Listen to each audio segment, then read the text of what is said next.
Welcome to Wife Cheating Story. I hope you have an enjoyable and relaxing time listening. Let's get started. From 40 stories up, Christian's routine window cleaning shift takes a chilling turn when a glimpse through mirrored glass reveals his wife Sabrina laughing intimately with Blake Johnson, the smug real estate mogul she's been working late with. As the blinds close abruptly, Christian's grip on the squeegee tightens. Why the hell is she in his private suite? He mutters under his breath, the adrenaline of betrayal overtaking the usual heights-induced rush. What begins as suspicion spirals into a web of sabotage, a murder plot, and a shocking betrayal that leaves Christian questioning everything. How far would someone go for greed and survival? Before we dive into the full story, let us know in the comments where you're watching from.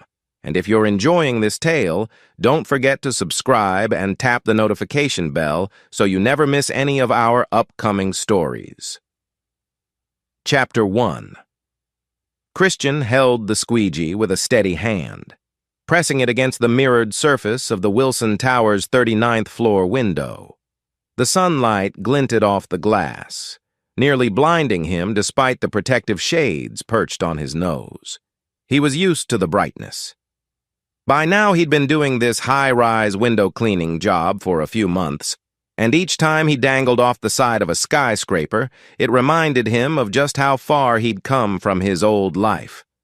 The wind whipped at his harness, and every muscle in his body remained taut, locked in that state of controlled tension that only former Marines or special operatives understood. Somewhere below him, the city hummed with its familiar early afternoon pace. Honking cars, bus brakes, squealing, scattered chatter. Up here, the noise was distant, almost dreamlike.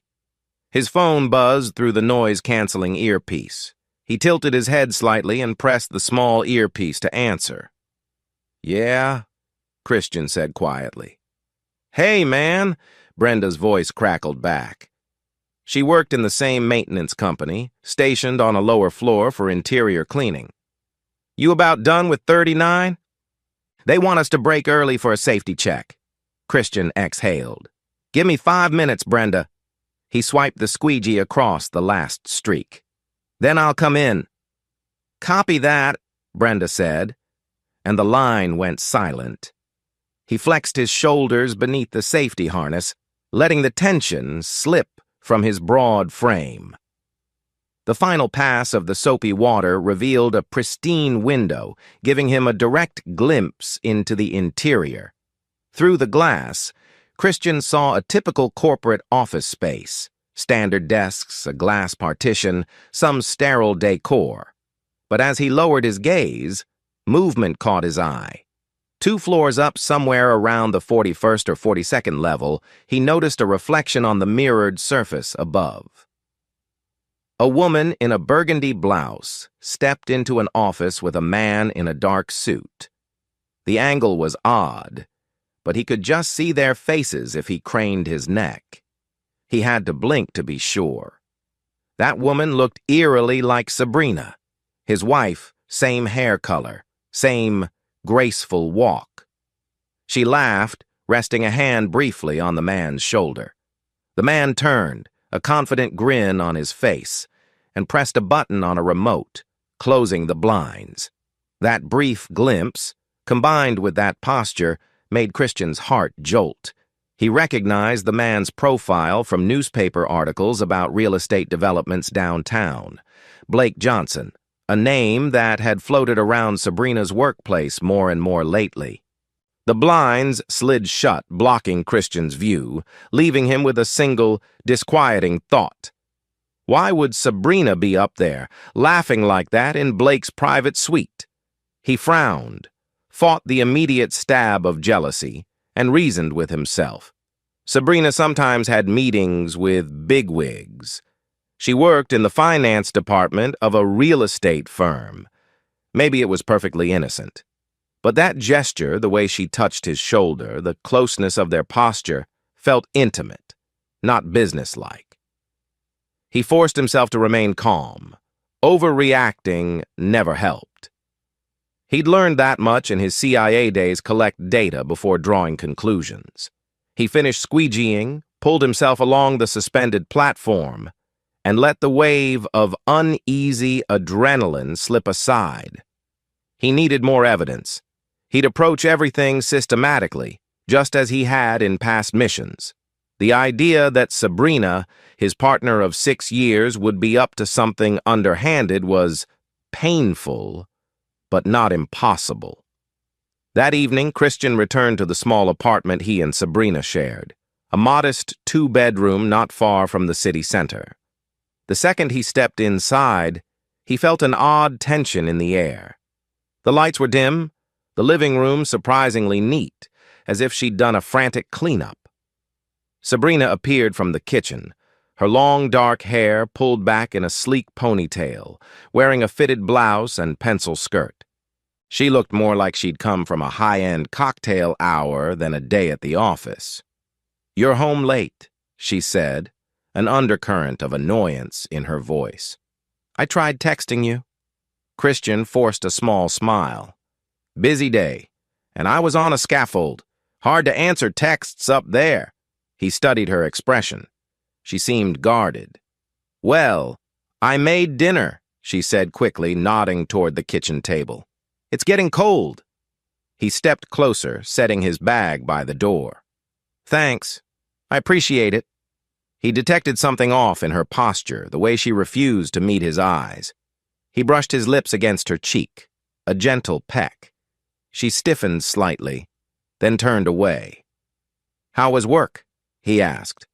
"Fine. Meetings, spreadsheets, the usual." She shrugged. Her phone buzzed, and she snapped it off from the counter, glancing at the screen.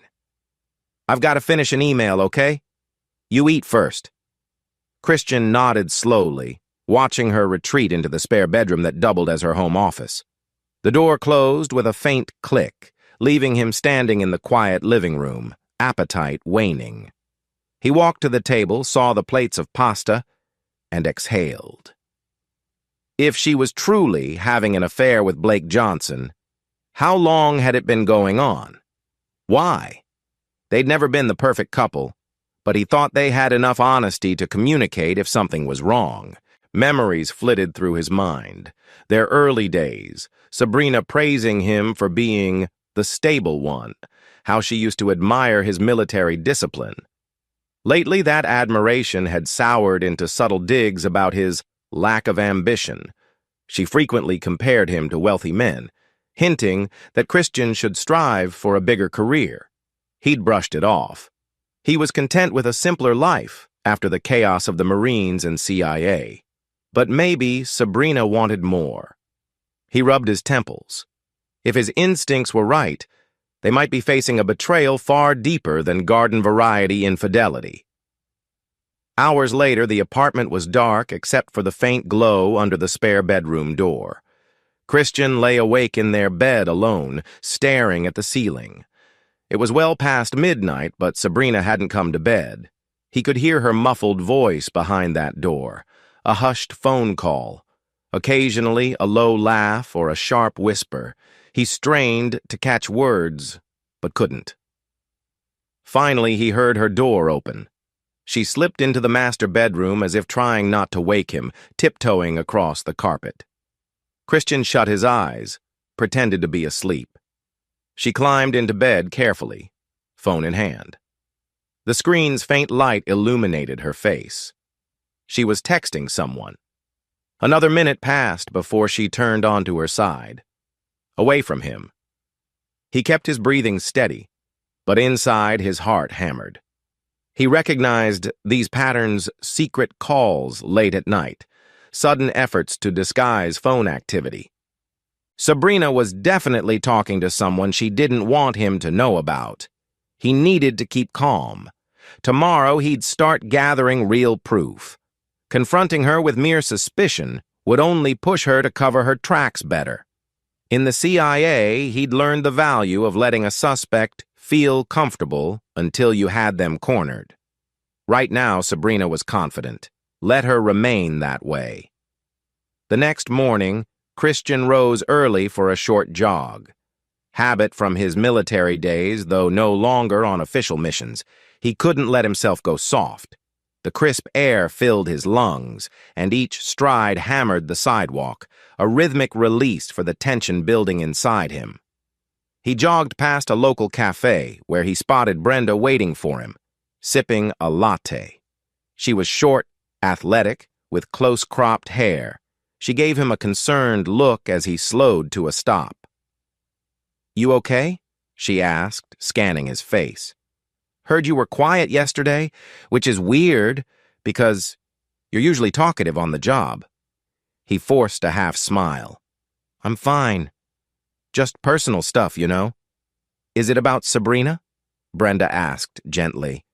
Christian's eyes flicked to hers, questioning. "Why do you say that?" Brenda lowered her voice. "I saw her downtown the other night, you know, with that big shot from her office." She hesitated. "They were having dinner at Malbec's, just the two of them. Looked cozy." Anger flared inside Christian, but he kept his features neutral. "Thanks," he sighed. "I appreciate you telling me." "I'm sorry if it's not my place," Brenda continued. "I just don't like seeing you jerked around. You're a good guy, Christian." He nodded, managing a tight-lipped smile. "Thanks for having my back." That day, Christian managed to finish his window cleaning route slightly early. He'd chosen a location near the heart of downtown because he had an idea. Drop by Sabrina's office, unannounced. In a world of text messages and phone calls, face-to-face surprises often revealed hidden truths. He found the building, a modern facade of steel and tinted glass. Sabrina's firm, Marathon Real Estate Solutions, occupied several floors. He stepped into the sleek lobby, gave a polite nod to the receptionist, and said he was here to see his wife, Sabrina Thomas. The receptionist directed him upstairs. When he arrived at her department, the place was half empty. Most employees were out for lunch. He recognized a few faces from a prior office holiday party. One woman gave him a cursory glance, then said, "Sabrina left early. She had an off-site meeting with Mr. Johnson." "Oh, do you know where?" Christian asked casually. The woman shrugged. "No idea. They said they'd be out for the afternoon." Christian thanked her and walked back to the elevator, frustration simmering.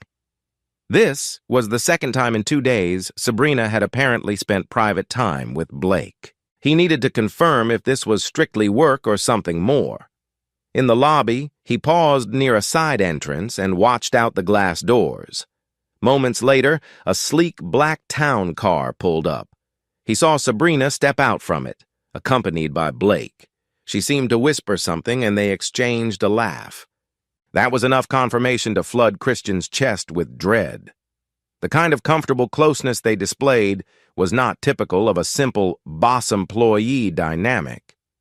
As Sabrina approached the building, Christian slipped out the side exit, not wanting to cause a scene. She clearly wasn't expecting him there. He caught a glimpse of Blake leaning in to say something to her, and the way his hand brushed her arm left zero illusions about the nature of their relationship. He'd seen enough. Confronting them now on the street would yield no advantage. Instead, he turned away, fists clenched at his sides, his mind racing toward next steps. That night, Sabrina came home around 9 p.m., claiming she had an extended meeting. Christian pretended ignorance. He just nodded, asked if she wanted dinner. She shook her head, already ate, and breezed past him. He could smell a faint whiff of expensive cologne that definitely wasn't hers, maybe lingering from being close to Blake.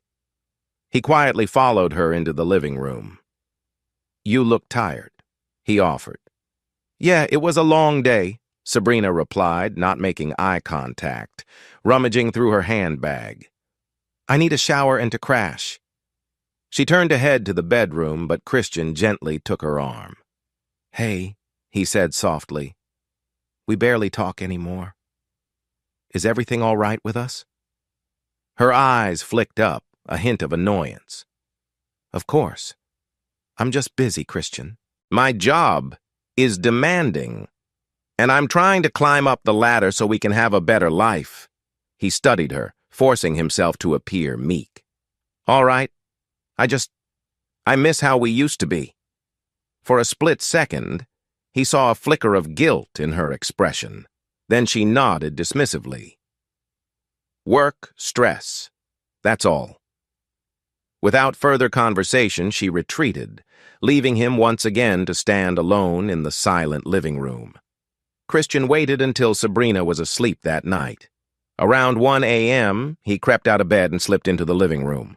He found Sabrina's purse on the couch. He opened the side pouch, where she usually kept her phone charger.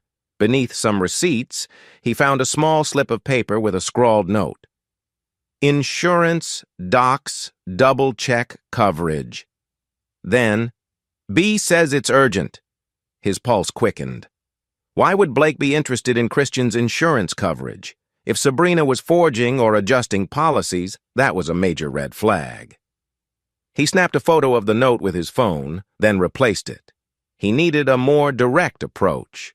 Perhaps he'd set up a voice recorder in their apartment, or do something more advanced, like place a covert camera.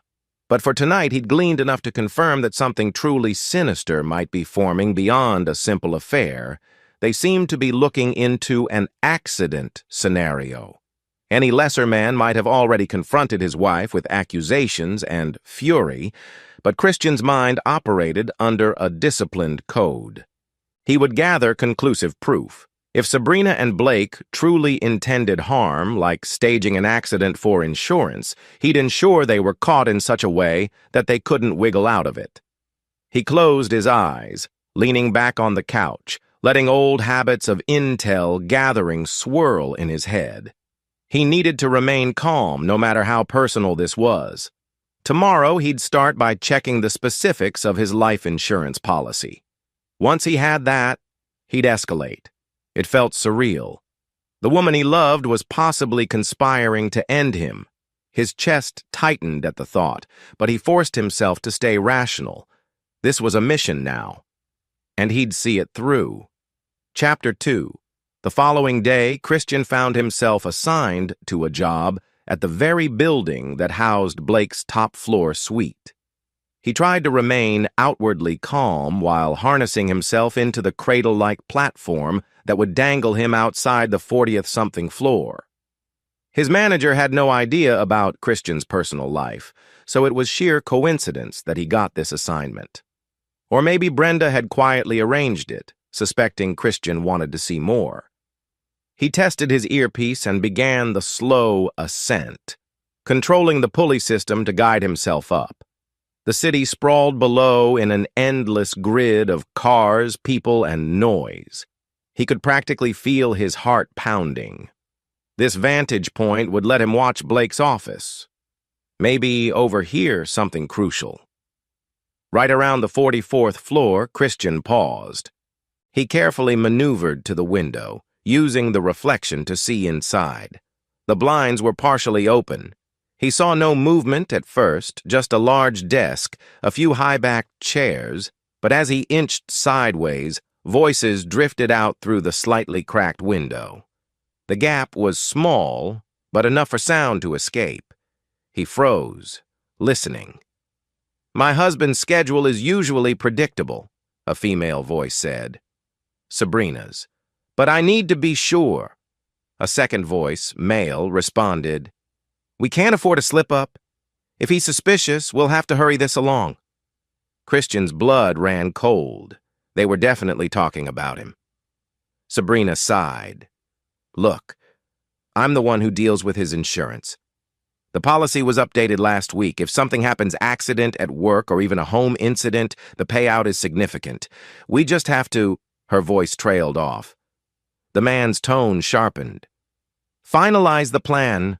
I've told you, Sabrina, if you can't handle it, we'll find someone who can." Christian's jaw clenched. So Blake was pressuring Sabrina to speed things up. They must be planning a staged accident. He recognized the chilling clarity of homicide arrangements. even if they danced around direct words like kill. He glanced at his phone, wishing he'd had a decent voice recorder. Quick thinking, he pressed record on his phone's video function, hoping it would pick up some of the conversation. The next snippet was muffled by a slight breeze. Blake. He works high up on scaffolds, right? Any fall from that height would be muffled. No suspicion if it's at work. Sabrina. I just need to find out his exact schedule. Christian's chest thudded. They intended to sabotage his harness or something similar, making it look like a tragic on-the-job accident. He exhaled carefully, steadied himself. Furious adrenaline surged through him, but he kept it tamped down. Stay in control. Gather intel. Fight back when the time's right. Suddenly, the voices grew quieter, as though they'd moved deeper into the office. Christian braced himself, carefully cleaning the window so as not to seem obvious. His phone had recorded enough. He ended the video, stashed the device, and finished his shift on autopilot, heart pounding, stomach churning. So it was no longer a question of if Sabrina was cheating or maybe they had a scheme. It was absolutely confirmed. They were plotting to murder him. By the time Christian descended back to ground level, his entire perspective on Sabrina had changed. The woman he once saw as his partner was now a conspirator in a potential murder plot. He reminded himself, I've dealt with criminals far more lethal than these two, but the personal betrayal stung worse than any battlefield wound. He unhooked his harness in the loading area. Brenda approached. Hey, you look pale. Everything okay up there? He forced a nod. Just not feeling great. Go home, she advised. We can cover your shift if you need. Christian offered a grateful nod and left, knowing he had to plan his next move, and it had to be methodical, unstoppable. That evening, Sabrina tossed him a curveball. Christian, we have a little get-together tomorrow night at Blake's firm. They're celebrating the new property acquisition. I want you to come. He stared at her, heartbeat thudding. Was she seriously inviting him to an event hosted by the man who planned to kill him? She likely wanted to keep up the charade that everything was normal. He forced a relaxed grin. Sure, honey, I'll go. She blinked, perhaps not expecting him to agree so easily. Okay. Great. Dress nicely. It's at the penthouse suite. He only nodded. On the inside, he was already strategizing. This party could be the perfect opportunity to gather more information, or possibly turn the tables. When he and Sabrina arrived at the swanky penthouse party, the room was crowded with well-dressed employees, potential investors, and a handful of scions from wealthy families. Glittering chandeliers cast warm light across polished floors. A jazz quartet played softly in the corner. Sabrina wore a sleek navy cocktail dress. She looked radiant, ironically matching the sophisticated crowd. Christian, in a tailored suit that Sabrina had insisted he buy months ago, maintained a polite smile.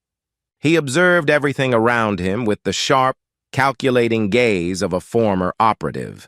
Within minutes, they were greeted by none other than Blake Johnson, wearing an expensive suit, hair perfectly styled, handshake firm as he welcomed them. He fixed Christian with a charismatic smile, the kind that hid 1,000 sins. Pleasure to see you, Christian. Sabrina speaks highly of you. Christian resisted the urge to show any hostility. Likewise, Blake. Thank you for hosting. Their eyes locked momentarily, each man sizing up the other. Christian sensed the subtle flicker of surprise in Blake's expression. Perhaps he didn't expect Christian to be so poised or present. Sabrina quickly inserted herself between them, hooking her arm around Christian's as if to prove unity. Let's get a drink, darling, she said, leading him away. Throughout the night, Christian noticed Sabrina and Blake stealing glances at each other. The old him might have missed the micro-expressions, but with a background in espionage, it was obvious.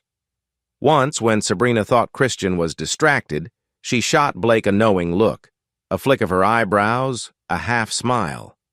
The kind of private communication two conspirators share. As Christian stood by the bar, sipping a whiskey, someone touched his shoulder. He turned to see Brenda wearing a simple black dress, her expression tight with worry. "What are you doing here?" Christian asked in a low voice. "I got invited by a friend. Not that I'm big on these social events," Brenda muttered, scanning the room. "Look, I just saw how Blake and Sabrina looked at each other. This is—" She trailed off, shaking her head. "I know I shouldn't meddle, but, Christian, you gotta be careful." He exhaled, appreciating her concern, but not wanting to drag her into dangerous territory. "I know exactly what's happening," he reassured, eyes flicking to Sabrina, who was across the room, laughing with two executives. "I'm handling it." Brenda studied him for a moment. "All right. Just watch your back." The next morning, Christian rose before dawn. Sabrina was still asleep, so he took the opportunity to quietly access her laptop in the living room. She had no reason to suspect he'd do such a thing, but old habits made him well-versed in infiltration. Within minutes, he bypassed her basic password, LuckyCat23. He clicked on her online banking tab, heart pounding. Large transfers from an account labeled B. Johnson Holdings had been deposited into Sabrina's personal account in multiple installments. Each deposit read, "consulting fee," amounts far too high for simple overtime. Christian's fists clenched. This confirmed how deeply she was in bed with Blake. The sums were enough to suggest she was being well compensated to do something more than a 9-to-5. He also noticed a newly opened insurance policy naming Sabrina as the sole beneficiary, with a large payout in the event of his accidental death. The date matched up with the overheard conversation. Anger surged so fiercely he had to close his eyes, taking a steadying breath. He took screenshots, emailing them to a secure address he'd created. Evidence. Step by step, he was building a case. In the next room, Sabrina stirred. Christian quickly shut down the laptop and slipped back into the bedroom, lying on his side, pretending to doze. He heard her footsteps in the living room, presumably checking if her laptop was where she left it. After a few moments, she returned and started dressing for work. He feigned waking up. "Morning," he said, voice groggy. She forced a smile, though he noticed her eyes darting around. "Morning. I'm off early today. Big project." He pretended to stretch, yawning. "Okay. Be safe." If only she realized how ironically he meant those words. The phrase, "better if he's gone," from that audio still rang in his head. It was all the motivation he needed to proceed with unwavering resolve. Christian spent that day mentally planning. He toyed with confronting Sabrina outright, demanding answers, yelling at her for her betrayal. But in all his training, he'd learned a direct confrontation at this stage often yields nothing but denials and excuses. Instead, he'd let her remain unsuspecting so he could trap them both with ironclad proof. That evening, Sabrina came home, gave him the usual half-hearted greeting. He studied her carefully, noticing the slight twitch in her left hand, the tension around her eyes. She was anxious about something. Perhaps the final steps of their plan were nearing. Meanwhile, Christian's own plan was forming. Gather real-time recordings, rope in an ally or two from his old network, and ensure that when Sabrina and Blake tried to sabotage him, they'd be the ones to face utter ruin. He turned away from her, a silent vow forming in his mind. "I won't let you get away with this." Chapter 3. Late at night, Christian drove his old pickup to a storage facility on the outskirts of the city.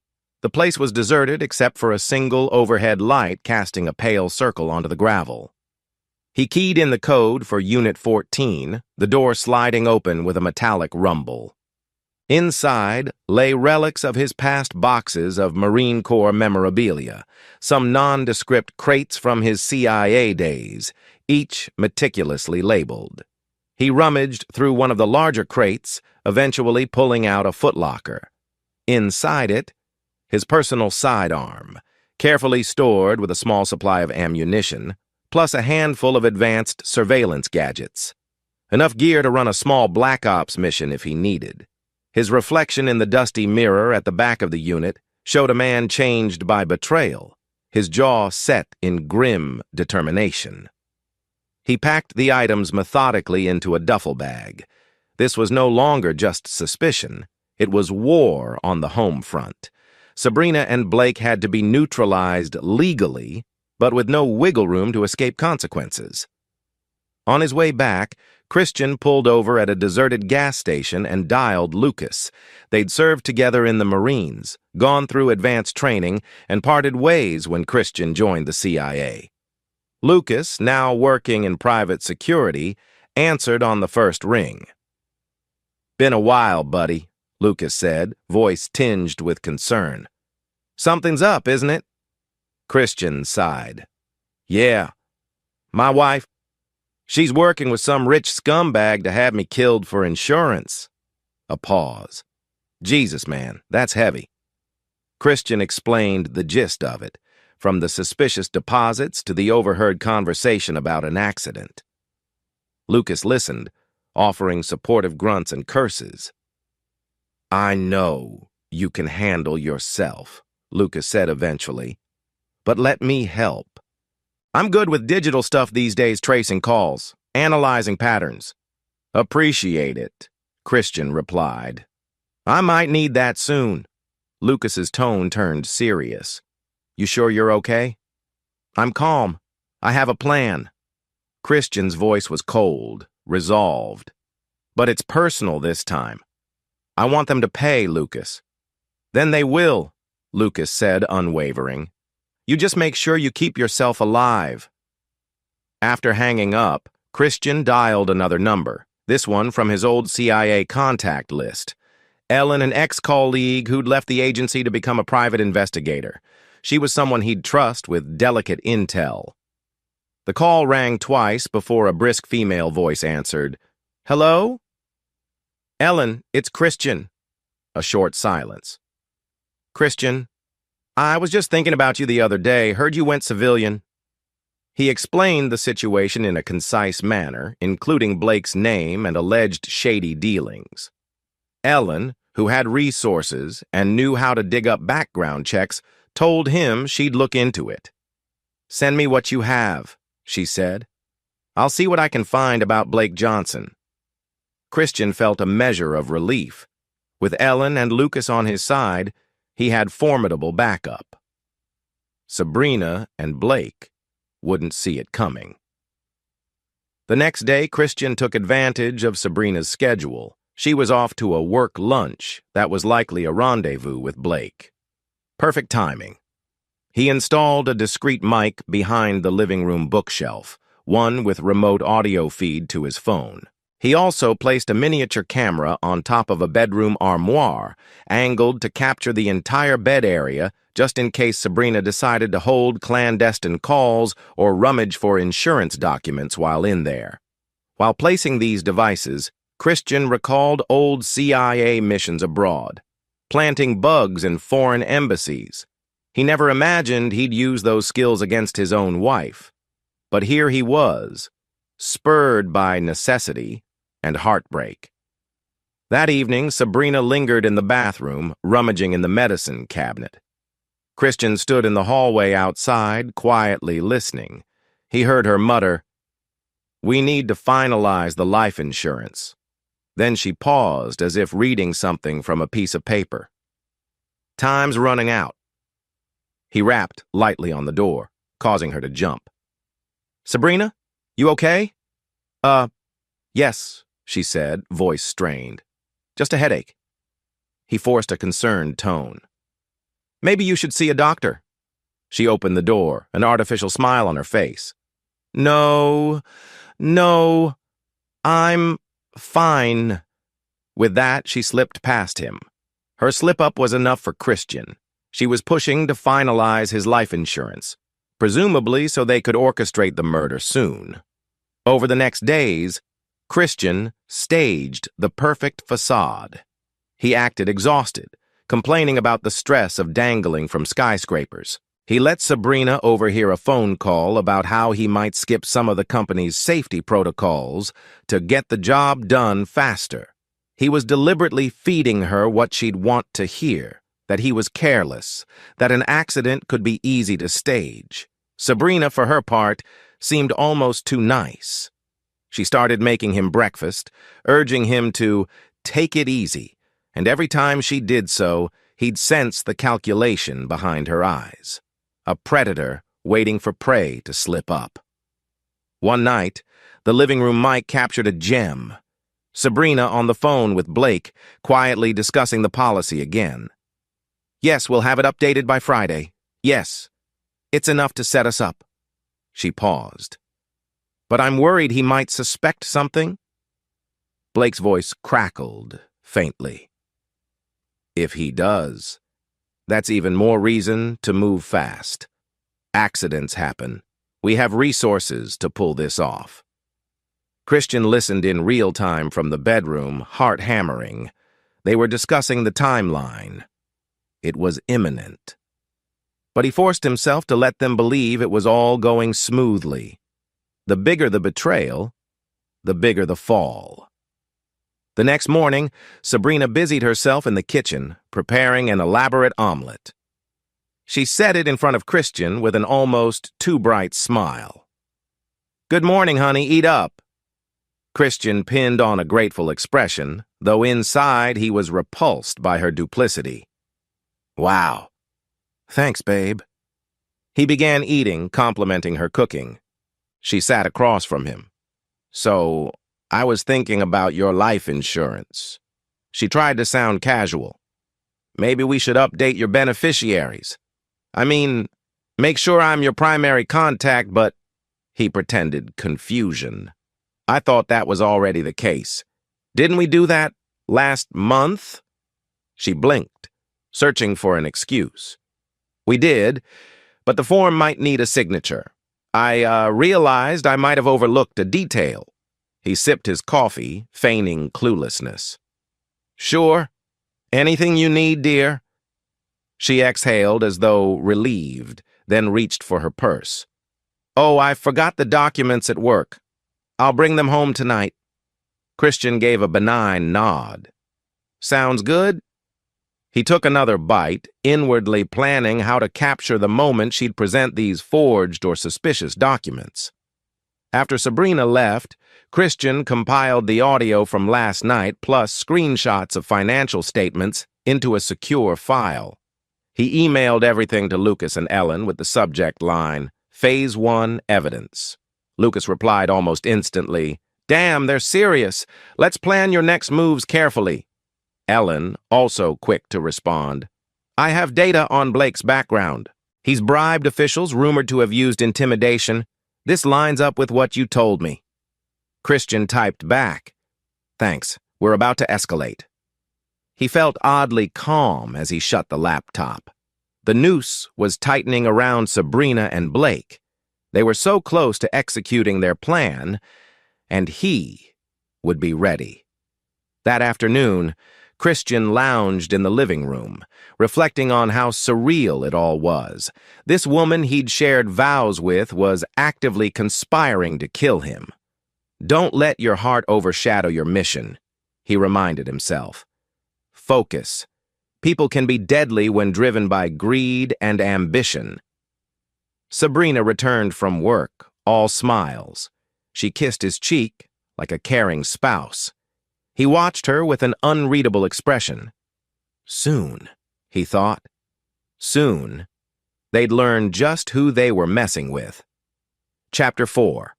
Christian's phone buzzed around 9 a.m. the next day. Brenda was on the line. "Hey, we got an after-hours maintenance shift on the Redwood building. That's the place with Blake's main offices on the top floors.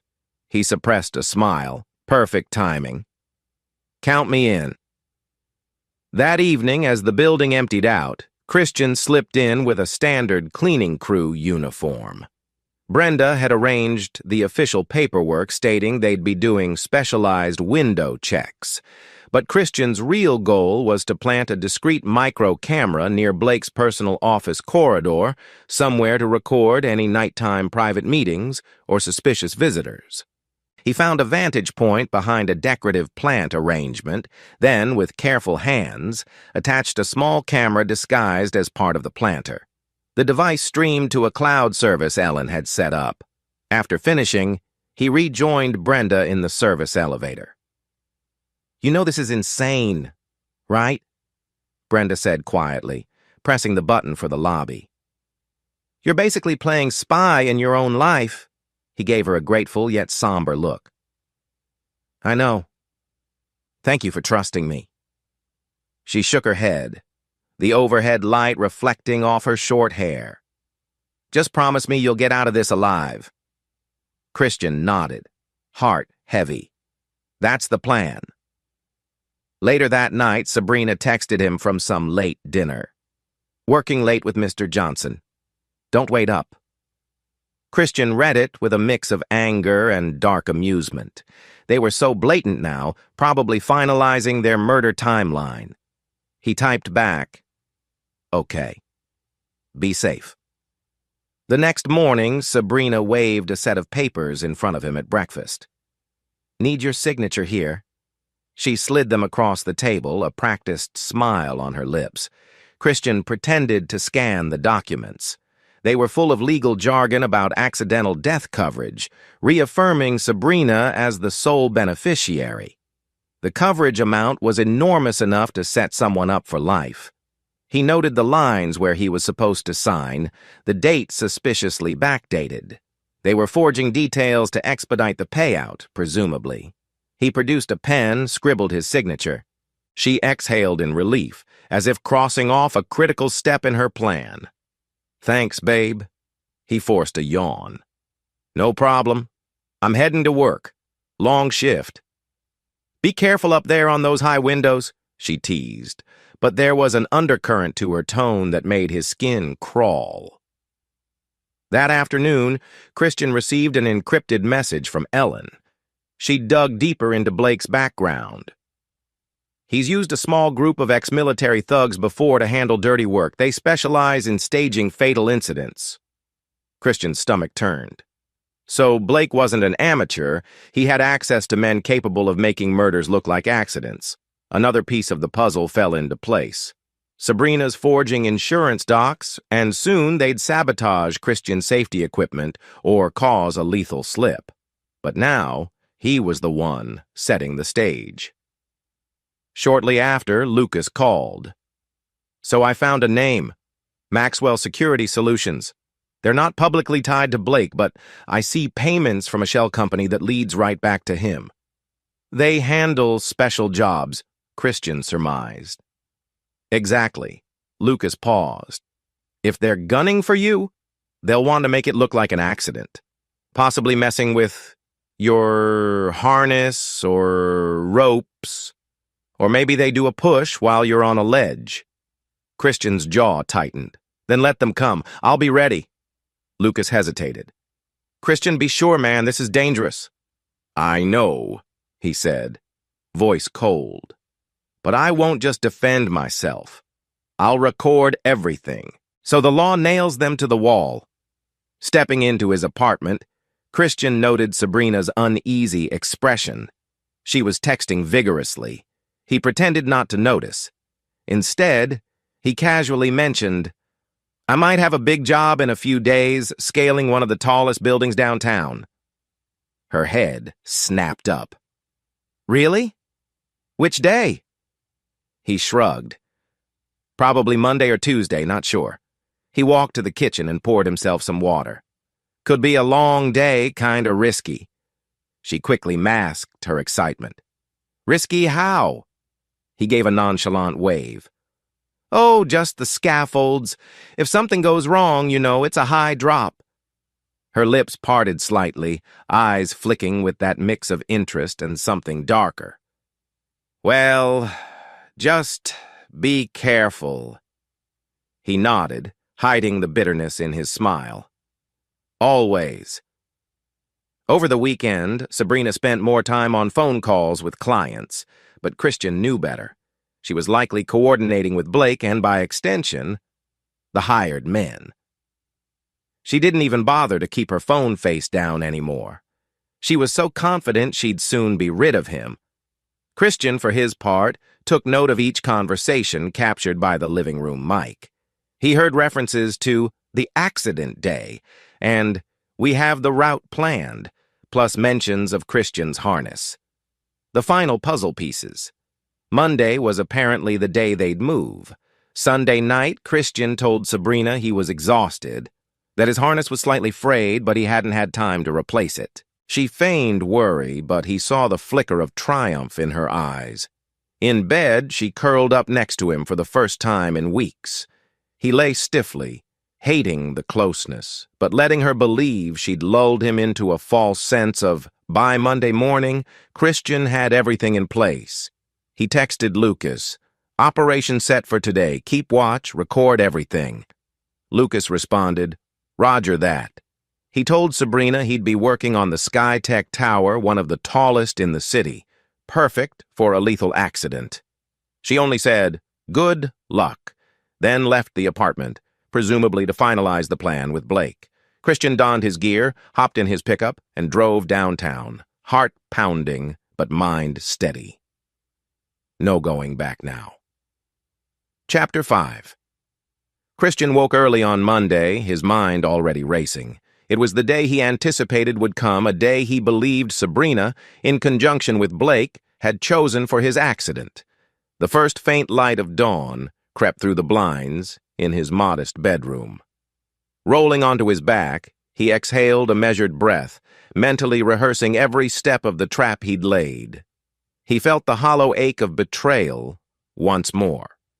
Sabrina, the woman he'd devoted years to, was likely finalizing the plan that would end his life. If he'd been any other man, this might have been the end. But Christian was no ordinary husband. He had the training, the discipline, and the strategic mind to flip the script. All night, images of scaffolds and saboteurs had turned in his head like a restless tide. He forced himself to focus, to stay calm. He rose from the bed, carefully not to jostle the sleeping Sabrina. She'd returned late the previous evening, creeping in quietly, as if not to disturb him, though he suspected she'd wanted to check if he was sleeping heavily. He recalled how her silhouette lingered in the doorway, and how he feigned drowsiness just enough to keep her confident in his cluelessness. Padding softly through the hallway, Christian made his way to the kitchen and flicked on the small coffee maker. While the smell of brewing coffee spread, he powered up his phone and checked the secure chat with Lucas. A message waited there. "Ready to roll. Got eyes from across the street. Recording gear set." Christian typed back, "Stand by. We'll confirm route soon." He took a slow sip of coffee, mentally charting out the events. The company had scheduled him for window cleaning at the towering SkyTech building from late morning until mid-afternoon. In any normal scenario, that was all routine. But Christian suspected that somewhere along the line, someone, likely a group of ex-military hirelings from Maxwell Security Solutions, would tamper with his harness or cause a mishap. Everything pointed to this day. Sabrina woke around 7. Christian heard the faint shuffle of her footsteps as she joined him in the kitchen. She wore a pastel robe, hair slightly tousled. He glanced at her and forced a gentle half-smile. "Morning," she said, her voice huskier than usual. "You're up early." "Busy day," he replied simply, sipping his coffee. He noted the flicker of unease in her eyes, as if she wondered whether he was suspicious or not. The moment passed quickly as she went to grab her own mug. "You're doing the big building today?" she asked, feigning casual interest. What was it called, Skytech?" He nodded. "That's the one. Might be a long shift. Possibly 10 to 12 hours. He sighed, playing the part of a man dreading a grueling day. "The cables have felt a bit worn out. I've been meaning to replace them, but they never gave me new gear yet." She paused, stirring sugar into her coffee. "Please, be careful," she murmured, eyes flicking to him. The sincerity in her voice was so jarring he almost believed it, if not for everything he knew. Christian swallowed the rising anger and replied softly, "I always am." They shared a moment of silence before Sabrina quickly busied herself with breakfast. He sensed her hidden eagerness, an anticipation. She probably believed that soon she'd be rid of him and walking away with a massive insurance payout. By 8, Christian left the apartment. Before stepping out, he gave Sabrina a chaste kiss on the cheek, and she turned her face slightly away, an involuntary sign of guilt. He didn't let that rattle him. As the door shut behind him, he inhaled deeply in the hallway, thinking, "This might be the last morning you have me around, Sabrina, but not the way you planned." He drove his pickup toward a small diner on the outskirts of downtown. There he met Lucas in a side parking lot. Lucas stood by his black SUV, wearing plain clothes, but with that unmistakable ex-military posture, shoulders back, eyes scanning everything. They exchanged a quick hug. "Man, it's been a while since we worked together," Lucas said, a tight grin crossing his face. "Almost feels like old times, but messed up." Christian gave a nod. "We adapt. This is personal. More personal than anything I've done before." Lucas rubbed the back of his neck, glancing around. "I've got vantage from a vacant office building across from Skytech. My gear can see the scaffolding, your harness, everything. The second I spot anything suspicious, I'll alert you." "And the backup plan?" Christian asked, voice low. Lucas tapped his phone. "Ellen's on standby. She's monitoring from her remote terminal. If she sees any official tampering or hears anything from her inside sources, she'll let us know. Also, Brenda is in the area, ready to drive in if we need an extra witness or to help us corner these goons. Meanwhile, I've got a couple cameras stashed around the building's perimeter. We'll catch them if they try to sabotage anything from the ground. Maxwell Solutions punks aren't the stealth masters they think they are." Christian exhaled in relief. "Good. Let them think they're running the show. We want to catch them in the act, right?"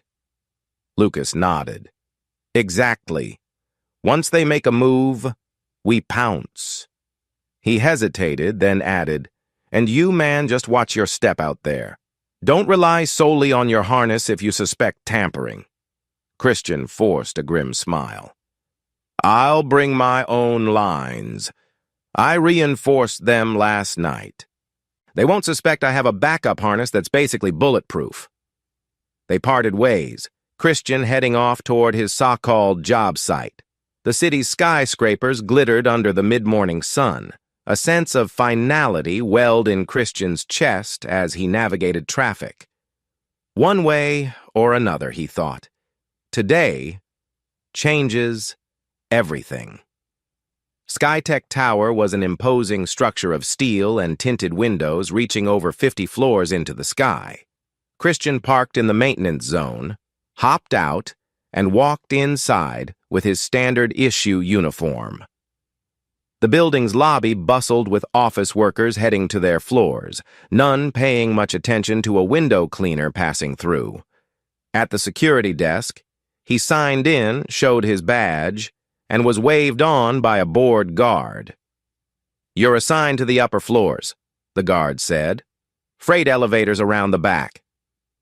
Christian nodded politely, heading for the designated area.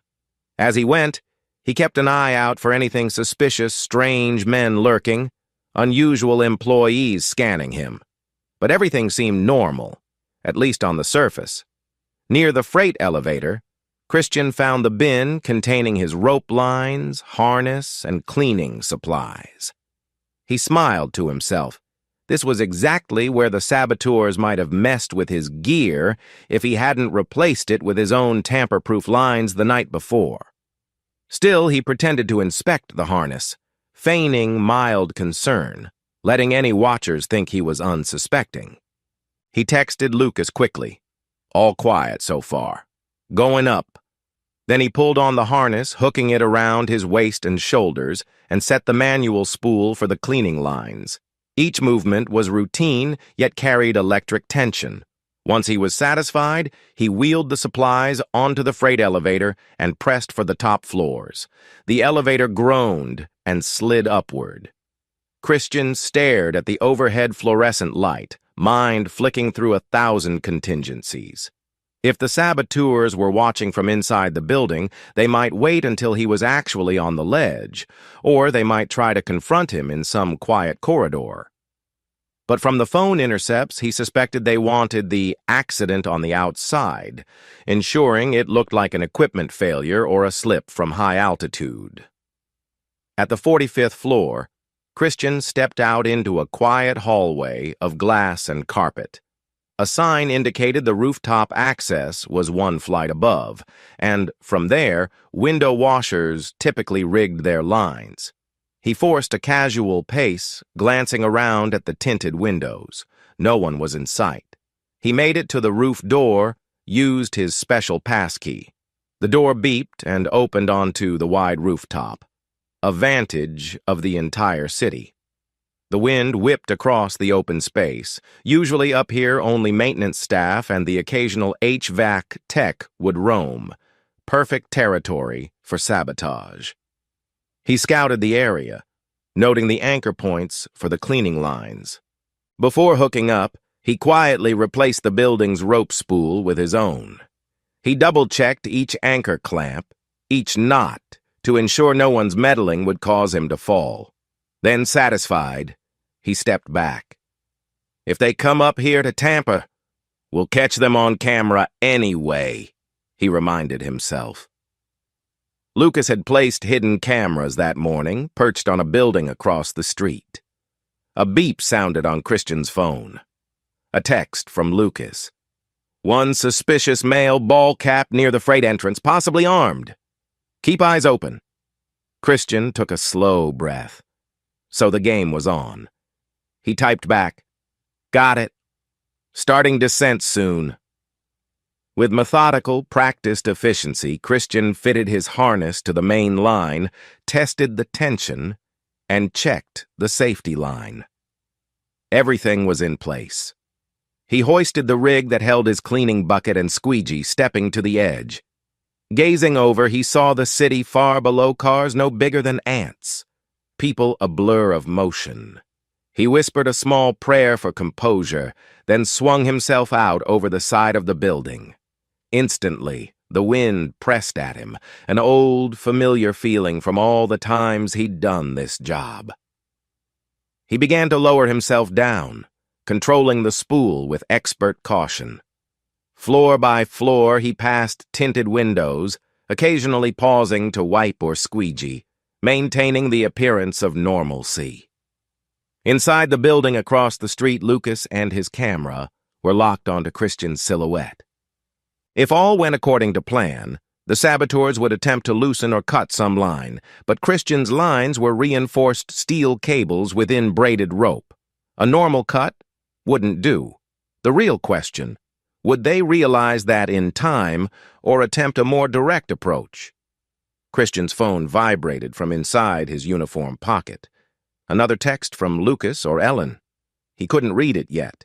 He needed both hands on the lines to keep from swaying dangerously in the wind.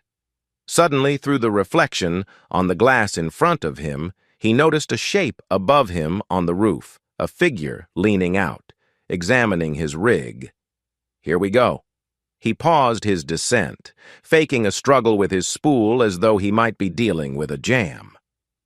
A faint, metallic clang came from above. Christian's heart hammered. He recognized the sound of someone fiddling with the anchor carabiner. He forced himself to remain still, so they believed he was oblivious. They were likely trying to unhook or weaken the clasp that attached his main rope to the anchor.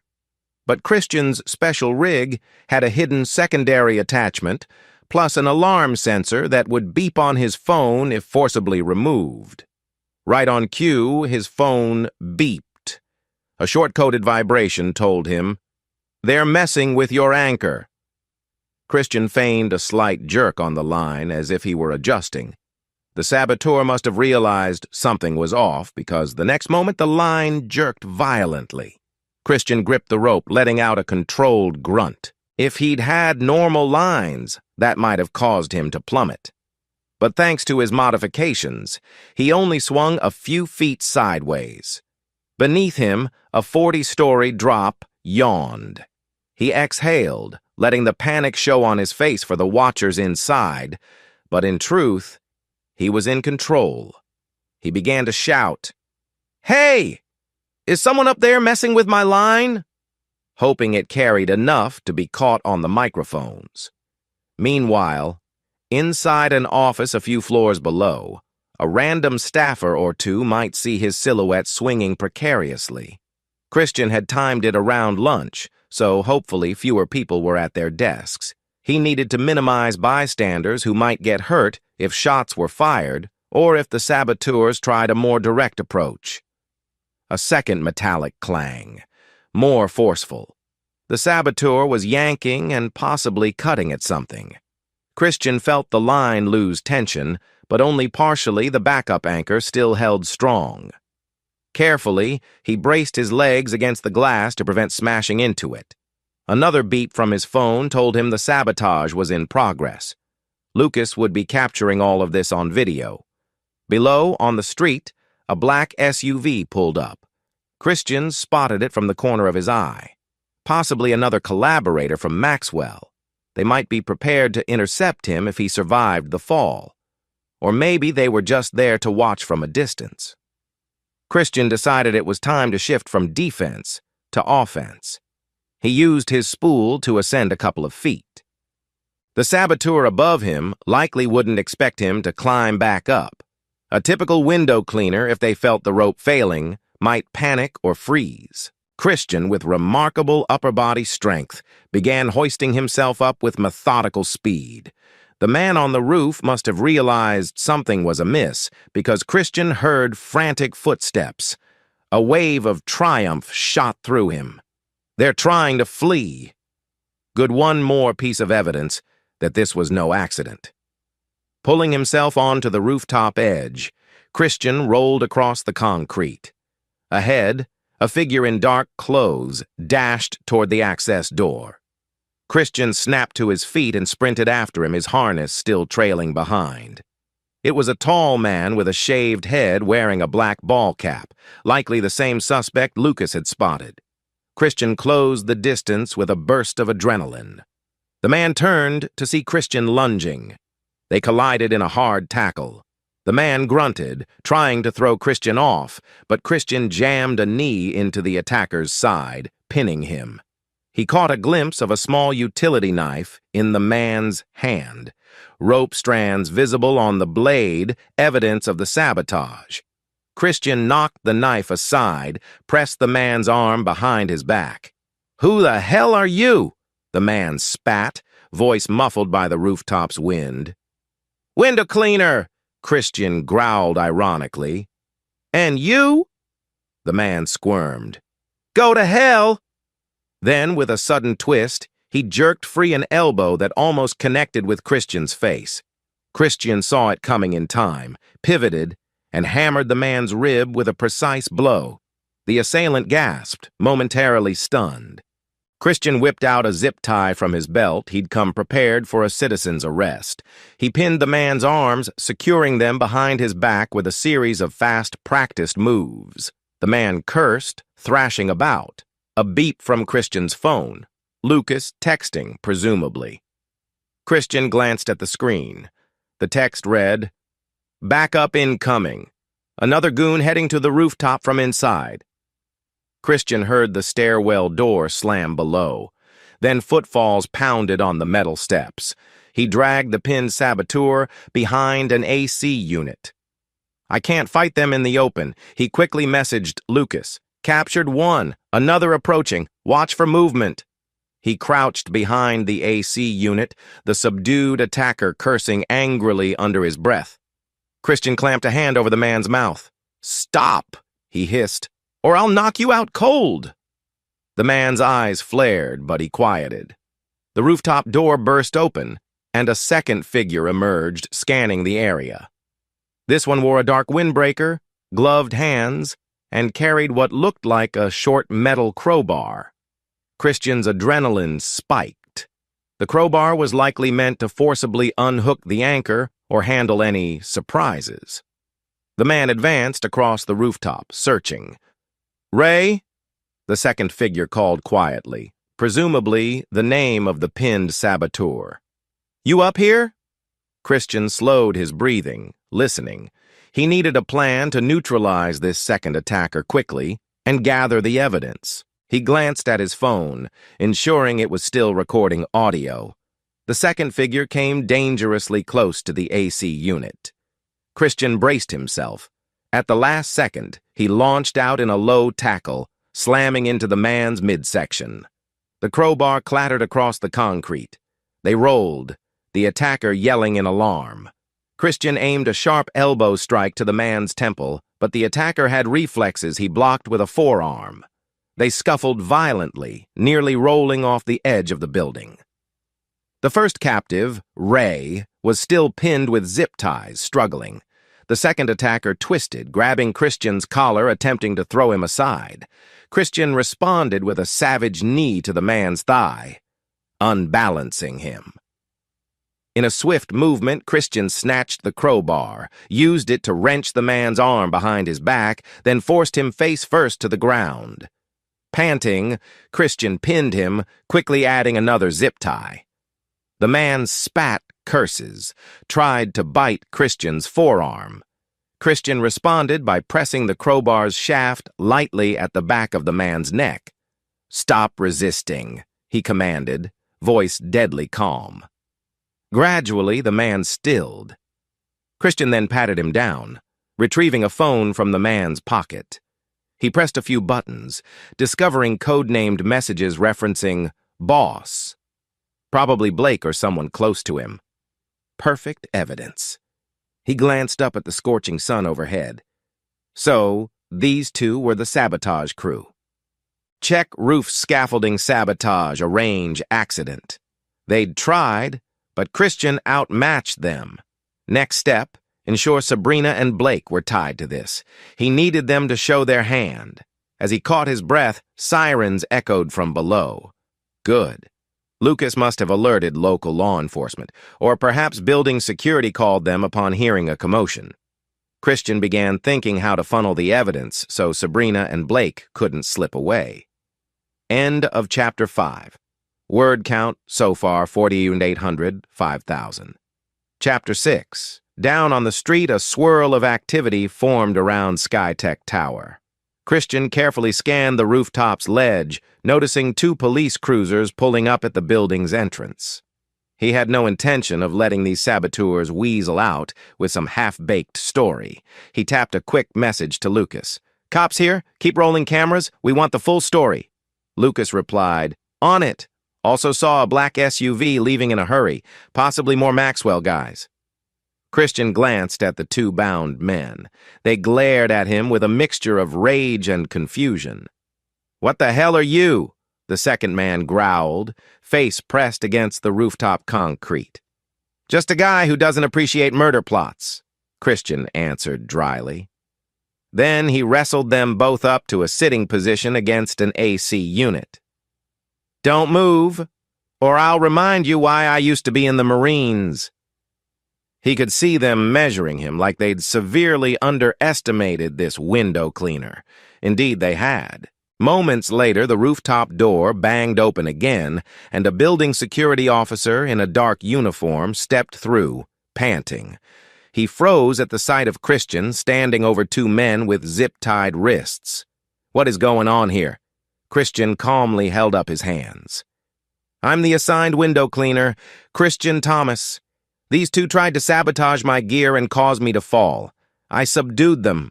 I have evidence, some recorded footage if needed." The guard, wide-eyed, reached for his radio. "We have a situation on the roof. 2 suspects detained." Then he looked back to Christian. "Are you all right, sir?"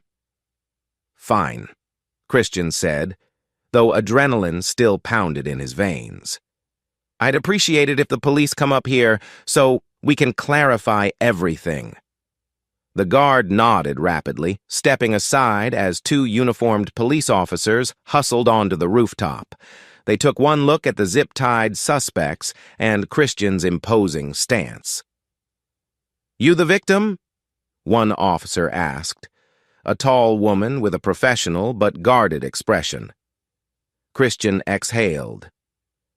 "Yes, they were tampering with my safety lines. I have reason to believe they intended to kill me." He indicated the parted rope and the men's gear. "That's no random mischief. They have lethal intentions." The second officer, short and solidly built, approached the bound men. "Any of you care to explain yourselves?" One suspect spat on the ground, face twisted in anger. The other said nothing, just glowered. The officers exchanged glances, then motioned for building security to handle the suspects. "We'll take them in, but we need your statement." Christian nodded. "Gladly." He stepped away, letting them handle the men. The swirl of uniformed bodies and clipped radios gave him a sense of fleeting relief. At least that immediate threat is contained. But he knew the real puppet masters Blake and Sabrina remained at large. This was just the opening salvo. Within an hour, Christian found himself in a 37th floor conference room turned makeshift interrogation spot. The 2 suspects had been marched downstairs and placed into police custody, while Christian recounted events to a detective named Parsons. She was in her 40s, hair pulled into a tight bun, eyes sharp behind wire-rimmed glasses. "So you're certain these men intended to kill you, Mr. Thomas?" Parsons asked, pen scratching across a notepad. "Yes," Christian replied calmly. He explained how his lines had been tampered with. "I'm also aware they're connected to a man named Blake Johnson. He's a real estate mogul. And I suspect my wife, Sabrina Thomas, is involved." He hesitated, deciding how much to disclose. "They have a plot to collect my life insurance." Detective Parsons raised an eyebrow. "That's quite an accusation. Do you have evidence?" Christian carefully slid over his phone. "I have messages, recordings. Also, a friend of mine is monitoring digital logs that tie these suspects to Maxwell Security Solutions, a firm rumored to do dirty work for Mr. Johnson. You'll find their text logs referencing the accident at the tower and instructions to sabotage my rope. We can't get that data without legal means, but I'm sure if you subpoena them, you'll see the same." Parsons nodded, but her expression was cautious. "We'll look into it. In the meantime, we'll be charging these 2. It's not every day a window cleaner out-muscles 2 pros. You sure you're just a window cleaner?" Christian shrugged, feigning modesty. "Ex-military, ma'am. Guess I still remember some moves." She gave him a long, appraising look, then said, "We appreciate your cooperation. We'll definitely contact you with more questions." He retrieved his phone, aware that Parsons might keep an eye on him. But he had no illusions that local law enforcement alone could take down a wealthy man like Blake swiftly. That required thorough, airtight evidence, maybe a public scandal, or a sting. By mid-afternoon, Christian voluntarily went down to the precinct to give a full statement. He wanted the official record established. Lucas was behind the scenes, ensuring the key bits of sabotage footage were backed up. He even had a vantage shot of the moment Christian tackled the first saboteur. The police detective took it all in, though Christian sensed the typical skepticism that arises when a civilian claims a high-stakes murder plot by a powerful figure. Sitting in a sterile interview room, Christian explained how he believed his wife orchestrated the insurance policy changes and that Blake likely financed it. The detective across from him, a heavier-set man named Kowalski, scribbled notes. "So your wife is in on it, you say? The policy stands to pay out how much?" Christian named a figure. Kowalski gave a low whistle. "And you suspect this Blake Johnson is behind it?" "Yes. He's been paying her large amounts under the guise of consulting fees." "I have bank statements and phone logs." Kowalski's expression darkened. "We can investigate further, but big shots like Johnson have lawyers. They'll push back hard. We'll need real-time proof that he ordered these men to sabotage your gear." Christian nodded grimly. "Understood. I'm working on that. Just wanted an official record started." "All right, let's wrap this up. We'll keep you posted if we arrest these guys on attempted homicide. But they'll likely claim they were messing around or something. With enough evidence, we'll push for deeper charges." Christian left the precinct with a swirl of conflicting emotions. The men who tried to kill him were in custody, but Blake and Sabrina were likely still free to maneuver. He texted Sabrina, "Got done early. Let me know if you'll be home for dinner." She replied half an hour later, "Working late again. Sorry." That evening, Christian, Lucas, and Brenda convened at a small, out-of-the-way cafe. They sat in a back booth, heads close together, while Brenda used her tablet to pull up local news updates on the sabotage incident at SkyTech. Nothing sensational yet. Possibly the police kept it low profile. Lucas, wearing a black baseball cap, leaned in. "I traced one suspect's phone. He's definitely Maxwell Solutions. I found internal memos referencing an injury contract last month. That lines up with your insurance fiasco." Brenda shook her head. "They're playing dirty. Good thing you're ex-CIA. A normal guy wouldn't stand a chance." Christian sipped a lukewarm coffee. "I need to push them into a corner. If Sabrina and Blake realize the sabotage failed, they might try something else. Or they might panic. I want them desperate." Lucas scratched his chin. "Desperate people make mistakes. That might be your chance to record a direct confession or force them to slip up publicly." Brenda frowned. "You sure we should let them keep trying, though? This is getting dangerous." Christian's gaze hardened. "They tried to kill me. I'm done playing nice. I want enough evidence that they can't worm out with money or lawyers. The bigger the scandal, the harder they fall." They agreed on a plan. Let word spread that Christian was unhurt but shaken, possibly suspecting an accident. Meanwhile, gather more direct lines to Sabrina's phone calls with Blake. Ellen would keep scouring for any sign that Blake might skip town or try to vanish assets. Over the next day, Christian feigned ignorance around Sabrina. He texted her that he was taking time off because of the near accident. She responded with lukewarm sympathy. "So sorry to hear. Are you okay?" He almost laughed at the hypocrisy. Instead, he typed, "Just a bit shaken." He monitored her calls via the microphone in their apartment. She frequently phoned or texted Blake. "He survived. I don't know what went wrong. And those guys must have screwed up." Christian listened, heart pounding, as she insisted, "We need a plan B." He meticulously saved each snippet. Soon they might escalate. Maxwell Solutions had lost 2 men to the police. Maybe they had more. Or maybe Sabrina would get sloppy and try something on her own. Meanwhile, Ellen delivered interesting tidbits about Blake.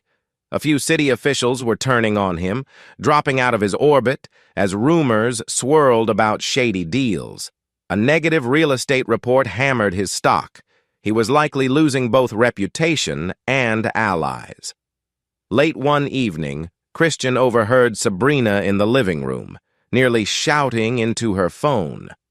"I trusted you. You said this would be quick and clean. Now everything's falling apart." She paused, listening, then hissed, "Stop telling me to calm down, Blake. I'm not calm." Christian quietly recorded from the bedroom, each word fueling his resolve. Sabrina soon ended the call with a frustrated grunt, hurling the phone onto the couch. She stormed into the bedroom, saw Christian lying there apparently dozing. She froze, likely suspecting nothing, and then retreated. A week after the sabotage fiasco, Sabrina unexpectedly suggested they have dinner together at a mid-range restaurant downtown. Christian found it suspicious she rarely wanted date nights anymore. She arrived separately from work. Christian showed up promptly at the table, noticing how she wore a more reserved outfit than her usual glamorous pics. She offered a weak smile as he sat. The air between them crackled with unspoken tension. They ordered. He decided to probe. "So how's your job? Heard anything about that tower incident?" "People keep calling it a freak accident." She averted her eyes, swirling her water glass. "Yes. They said some window cleaner had a harness malfunction. Surprised that was you." She exhaled. "I'm just glad you didn't get hurt." He studied her face, searching for sincerity. "Me too. It's bizarre, though, that the cops think it might have been deliberate sabotage. Some guys got arrested, apparently." Her expression tensed. "Oh, I hadn't heard details." She forced a laugh. "Anyway, let's not talk about that. Let's just enjoy dinner." He played along, letting the conversation drift to surface-level chatter about the city's rising rents and her workplace politics. She was half-checking her phone under the table, possibly texting Blake even now. Christian's entire body hummed with the desire to confront her, to say, "I know everything." But not yet. He needed a bigger stage to reveal the truth so she couldn't escape. Sabrina hardly touched her meal. She watched Christian with a calculating glint in her eye. He responded with mild chatter about searching for a new job that was less dangerous. She nodded, encouraging him to leave window cleaning. He guessed she wanted him to keep letting his guard down, or ironically, to create a final chance for an accident if he still had any high-rise jobs left. They parted in front of the restaurant. She gave him a quick, mechanical kiss on the cheek, then hurried off to her car. Christian watched her drive away, bitterness flooding him. This routine had to end soon. Late that night, Christian listened from the spare bedroom as Sabrina talked to Blake. "He's still clueless, I think," she said, though her tone lacked confidence. "But we can't rely on Maxwell's idiots again. The cops got them." Blake's voice crackled. "We'll figure something else out. There's another angle, maybe a home burglary gone wrong, or a staged robbery." Christian's skin prickled. They were brainstorming how to kill him. With every passing day, their desperation rose. The more desperate they became, the sloppier. Perfect for Christian's final trap. End of Chapter 6. Word count so far, 10,000 total in Part 2. Chapter 7. Another week rolled by. Christian decided to accelerate the final confrontation. He needed Sabrina and Blake fully exposed. He phoned Ellen. "I want to set a bigger trap, something at our home or a location where they'll try a direct approach." Ellen was cautious. "You sure? They might come with guns next time." Christian's lips pressed thinly. "I'm counting on it. The bigger the risk, the more likely we get rock-solid proof they planned it." "Okay," Ellen said. "I'll coordinate with Lucas. I can also tip off certain detectives so they're on standby." He thanked her, heart pounding. It was time. Sabrina still came and went, engrossed in shady phone calls. If she was bold enough to plan a second attempt on him, Christian would give her every opportunity to hang herself with her own plot. One evening, Christian found Sabrina seated at the kitchen table, scanning an insurance folder. She looked up, startled, when he came in. "Oh, hi," she said, trying to hide the papers. He approached, feigning curiosity. "Still worried about that policy?" she stammered. "Yes, just want to ensure if something happens, we're covered." He forced a tired smile. "Sabrina, I've been thinking, maybe I should just sign all the final forms. Then we can forget about it." Her eyes lit briefly confirmation. "That'd be great." She indicated the folder. "We just need a few signatures." They arranged a time to meet at the notary that weekend. Another step in her plan to ensure maximum payout. Christian texted Ellen and Lucas the details, labeling it Insurance Finalization Day. If Sabrina truly believed Christian was walking into this blindly, she'd accelerate the next kill attempt soon after finalizing documents. The next day, Brenda arrived at Christian's apartment building for a quick secret chat. She looked tense, as though she carried some urgent news. They huddled in the hallway near a vending machine. Brenda lowered her voice. "I overheard Sabrina on the phone with Blake last night. She said something like, 'Let's just hire a couple guys to break in, take him out, and I'll say he died defending our home.'" Christian's stomach clenched. "She's that blatant now?"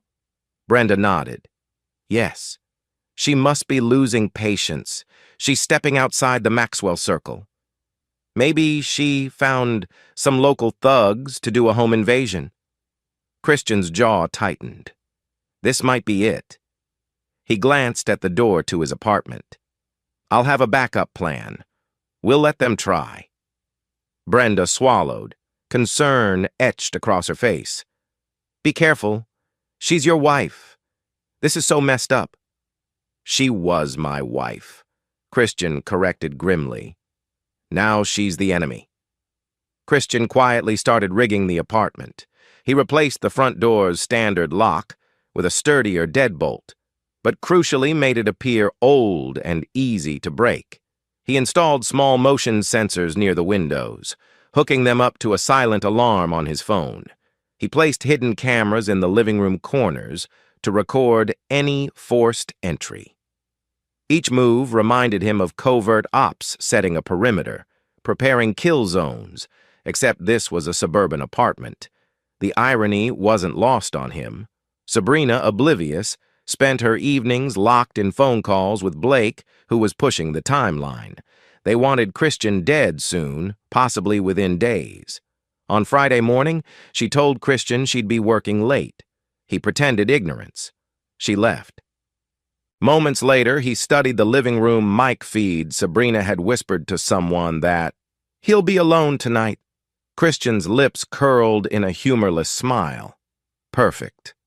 That night, Christian sat in near darkness in the living room, phone in hand, TV quietly droning. If the home invasion was happening, it'd likely occur after midnight when they assumed he'd be asleep or unwary. His special revolver latch on the door would let them break it open if they applied enough force. Meanwhile, he had hidden vantage points to witness everything. As midnight neared, he texted Lucas and Ellen, "Suspect break-in attempt tonight. Be ready." They affirmed, each stationed at separate vantage points with real-time access to Christian's hidden cameras. 1 a.m. passed, then 2. Christian fought drowsiness, recalling the countless nights he'd stayed awake on stakeouts in far-off places. Then, at 2:26 a.m., his phone vibrated motion sensor triggered near the back window. He swore softly and checked the camera feed.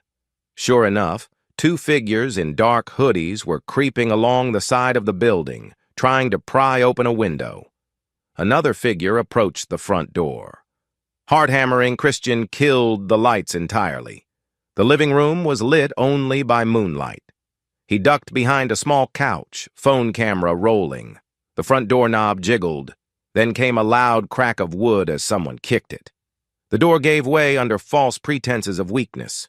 3 intruders rushed in, wearing ski masks. The lead one carried a small handgun, scanning the darkness. "He's probably asleep," the man hissed. Christian let them advance a few steps. One turned on a flashlight, sweeping the beam around. Another man had a crowbar. The third brandished some short blade. They were definitely no professionals from Maxwell, just local criminals, presumably hired for a quick job. Still dangerous enough. From behind the couch, Christian flicked a hidden switch on his phone, activating a small overhead strobe set up earlier. The sudden flashing light disoriented the intruders, causing them to curse in confusion. He used that moment to spring forward, delivering a swift strike to the crowbar wielder's wrist. The crowbar clanged to the floor, and the man yelped. The flashlight guy whirled, gun in hand. Christian twisted out of the path, hooking an arm around the man's wrist and pivoting, forcing the muzzle away. The shot fired into the floor with a deafening crack. Christian drove a knee into the man's stomach, then disarmed him with a practiced move, flipping the pistol from his grasp. Another intruder tried to tackle Christian from behind, but Christian spun, hooking the man's leg and dropping him to the ground. The would-be attacker collided with a side table, sending lamps and picture frames clattering. Within seconds, the living room was a swirl of curses, thrashing limbs and strobing lights. The gun soared out of reach, sliding under a chair. The intruder, who had the knife slashed blindly, nearly cutting one of his own accomplices. Christian hammered the knife wielder's forearm with a precise elbow strike, forcing him to drop the blade. The neon flicker of the strobe gave everything a nightmarish effect. Breathing heavily, Christian realized 2 men were down, groaning. The third scrambled for the gun. Christian lunged, snatching the pistol first. With the weapon in hand, he snapped the safety off and aimed at the intruder's chest. Voice cool. On the ground. Now. The man froze, eyes wide behind his mask. He raised his hands. Okay? Man, easy. He dropped to his knees. Christian kept the muzzle trained on him while retrieving a zip tie from a side pocket. All of you, face down, he barked. Hands behind your heads. Between moans and curses, the 2 fallen intruders complied. The lead man, chest-heaving, spat, "We just wanted your money, man." Christian let out a grim laugh. "Sure you did." He forced them all face down, quickly zip-tying their wrists. The strobe light still flashed, so he flicked them off to regain normal lighting. The entire scuffle had taken only a handful of chaotic seconds. Now, the living room was in shambles, overturned furniture, bullet hole in the floor, shattered lamp.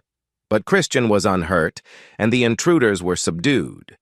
Just then, the front door swung open further. Sabrina stood there, eyes wild with shock. She stared at the 3 masked intruders, all zip-tied on the ground, Christian standing over them with a confiscated handgun. "What the? Christian?" she blurted. He turned to her, not lowering the gun. "You're home early?" 1,000 emotions surged in him, but he held them back. "These men broke in." She blinked rapidly, glancing from him to the men. "Are you okay?" "I'm fine," he said. "But them? They're not so fine." He studied her reaction, noticing how her gaze flickered with something akin to panic. Did she fear her plan had failed again? Or was she just stunned? One of the intruders moaned, "You said he'd be asleep." Too rattled to realize he was incriminating Sabrina. She shot the man a furious glare, but Christian caught it. "Sabrina," Christian said softly, pressing forward. "Why would this guy say that to you?" She swallowed, words failing. Her phone buzzed and she nearly dropped it. She fumbled, took 1 step back. "Let me call the police," she stammered. Christian smirked. "Already done." He pressed the speed dial for Lucas. "We have them. 3 intruders subdued. Sabrina just showed up." Sabrina's face went pale. "Who's Lucas?" "An old friend," Christian replied, eyes never leaving her. "He's outside with some backup." The tension in the room was stifling. The subdued thieves realized their big payday was gone, cursing under their breath. Sabrina looked trapped, breathing shakily. Christian could almost hear her mind racing for excuses. He forced calm into his voice. "So, you want to explain why these men know you?" She opened her mouth, closed it, then pointed a trembling finger at them. "They're lying. I don't know them." The lead intruder spat on the floor. "Lies! She told us you wouldn't put up a fight, said it was an easy job." Sabrina's eyes widened in terror, seeing her conspiracy unravel. She took a stumbling step backward, eyes darting to the door. Christian immediately aimed the pistol her way. "Don't even think about it." "Christian," she whispered, tears forming. You misunderstood everything." He shook his head, heartbreak and rage swirling inside. "No, I understood enough." He flicked a glance at the men. "Stay quiet, or I'll assume you're trying something." Outside, sirens grew louder, culminating in flashing red and blue lights. The cavalry had arrived, Lucas, Brenda, and possibly some plainclothes officers. Perfect timing. Within minutes, the police barged in, guns drawn. They beheld the scene. 3 men face down, bound, Christian with a handgun. He carefully laid the weapon aside, raising his hands to show compliance. "I disarmed them," he said calmly. "I'm the homeowner here." The lead detective, once again, was Kowalski from the sabotage case, looking astonished. "Mr. Thomas, we got a tip about a break-in." "Yes." Christian motioned to the men. "They tried to kill me." He then pointed to Sabrina. "And I believe my wife set this up." Pandemonium erupted as the intruders began shouting disclaimers, Sabrina shrieking at them to shut up, the cops barking orders. Step by step, the officers took statements. They separated Sabrina, Christian, and the intruders for questioning. Sabrina's meltdown escalated. "This is insane! I just got home from work," she insisted, voice high and desperate. "He's my husband. Why would I want him hurt?" One of the intruders, a wiry man with a shaved head, spat. "Quit lying, lady. You said we'd get paid $2,000 each if we taught him a lesson." The detective's eyebrows shot up. "That true, ma'am?" Sabrina stumbled over her words. "No, he's lying." The second intruder nodded vehemently. "She gave us a key, but it didn't work. So we had to break in."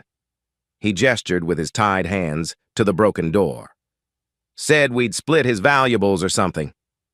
Sabrina's face blanched, tears streaming. She turned to Christian, trying to adopt a hurt, innocent expression. "Christian, please, they're framing me." He locked eyes with her. "I have hours of recordings. Sabrina, your calls with Blake, your admissions about wanting me gone." His voice cracked with sorrow behind the hardness. "You sold me out for money." Her composure collapsed. "No! She slumped to the floor, sobbing. The cops gently lifted her up.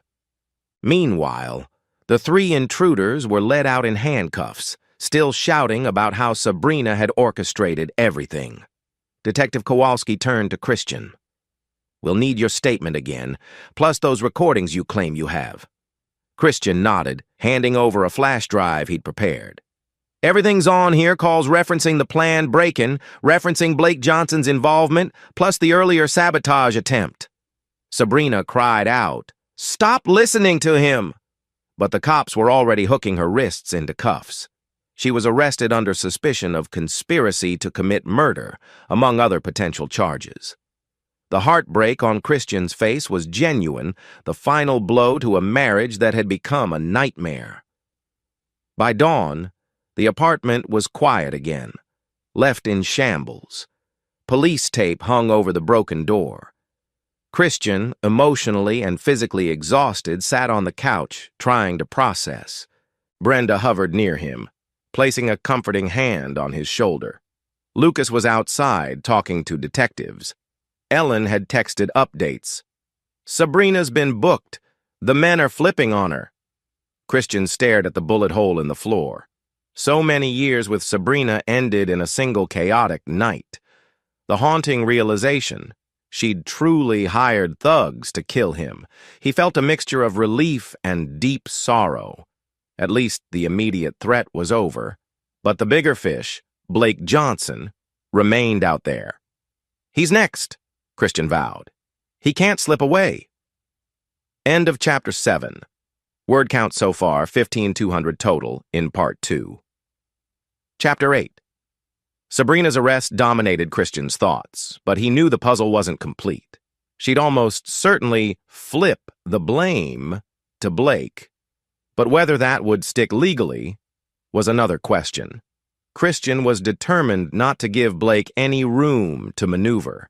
The wealthy mogul might have enough power to bribe officials or mount a huge legal defense. A day after the break-in fiasco, Christian returned from the battered apartment to a cheap motel, wanting distance from the chaos. He set up his laptop, connected with Ellen over video chat. She told him, "Sabrina's in custody, but her lawyer's already working angles. She might claim emotional duress or that she only gave the men a key so they could scare you, not kill you." Christian's jaw clenched. "We have recordings that say otherwise." Ellen nodded. "Yes, but you know how lawyers spin things. Also, we need to tie Blake to this more concretely." He gave a solemn nod. "Let's isolate phone calls from the intruders that trace back to him." Lucas, also on the call, chimed in. "I got partial data from the captured saboteurs' phones last time, but nothing that explicitly said Blake Johnson told us to kill Christian. We need something direct." Christian exhaled, pinching the bridge of his nose. He's going to be cautious now that Sabrina's arrested, but maybe that caution will force him to do something rash. Ellen tapped her chin thoughtfully. "I have a contact inside the prosecutor's office. If we can feed them enough evidence tying Blake's shell companies to these criminals' bank accounts, that might prompt an official investigation." "Do it," Christian said. "We'll handle the rest." Over the next 2 days, local news outlets exploded with the story of an alleged murder-for-hire plot, focusing on Sabrina's arrest. They recounted how her husband narrowly survived a second attack, but they stopped short of implicating Blake, though rumors swirled online. People whispered that a mysterious real estate tycoon might be involved. Some newscasters approached Blake for comment, and he publicly denied any involvement, calling it a tragic misunderstanding. Watching these interviews from the motel TV, Christian felt his anger smolder.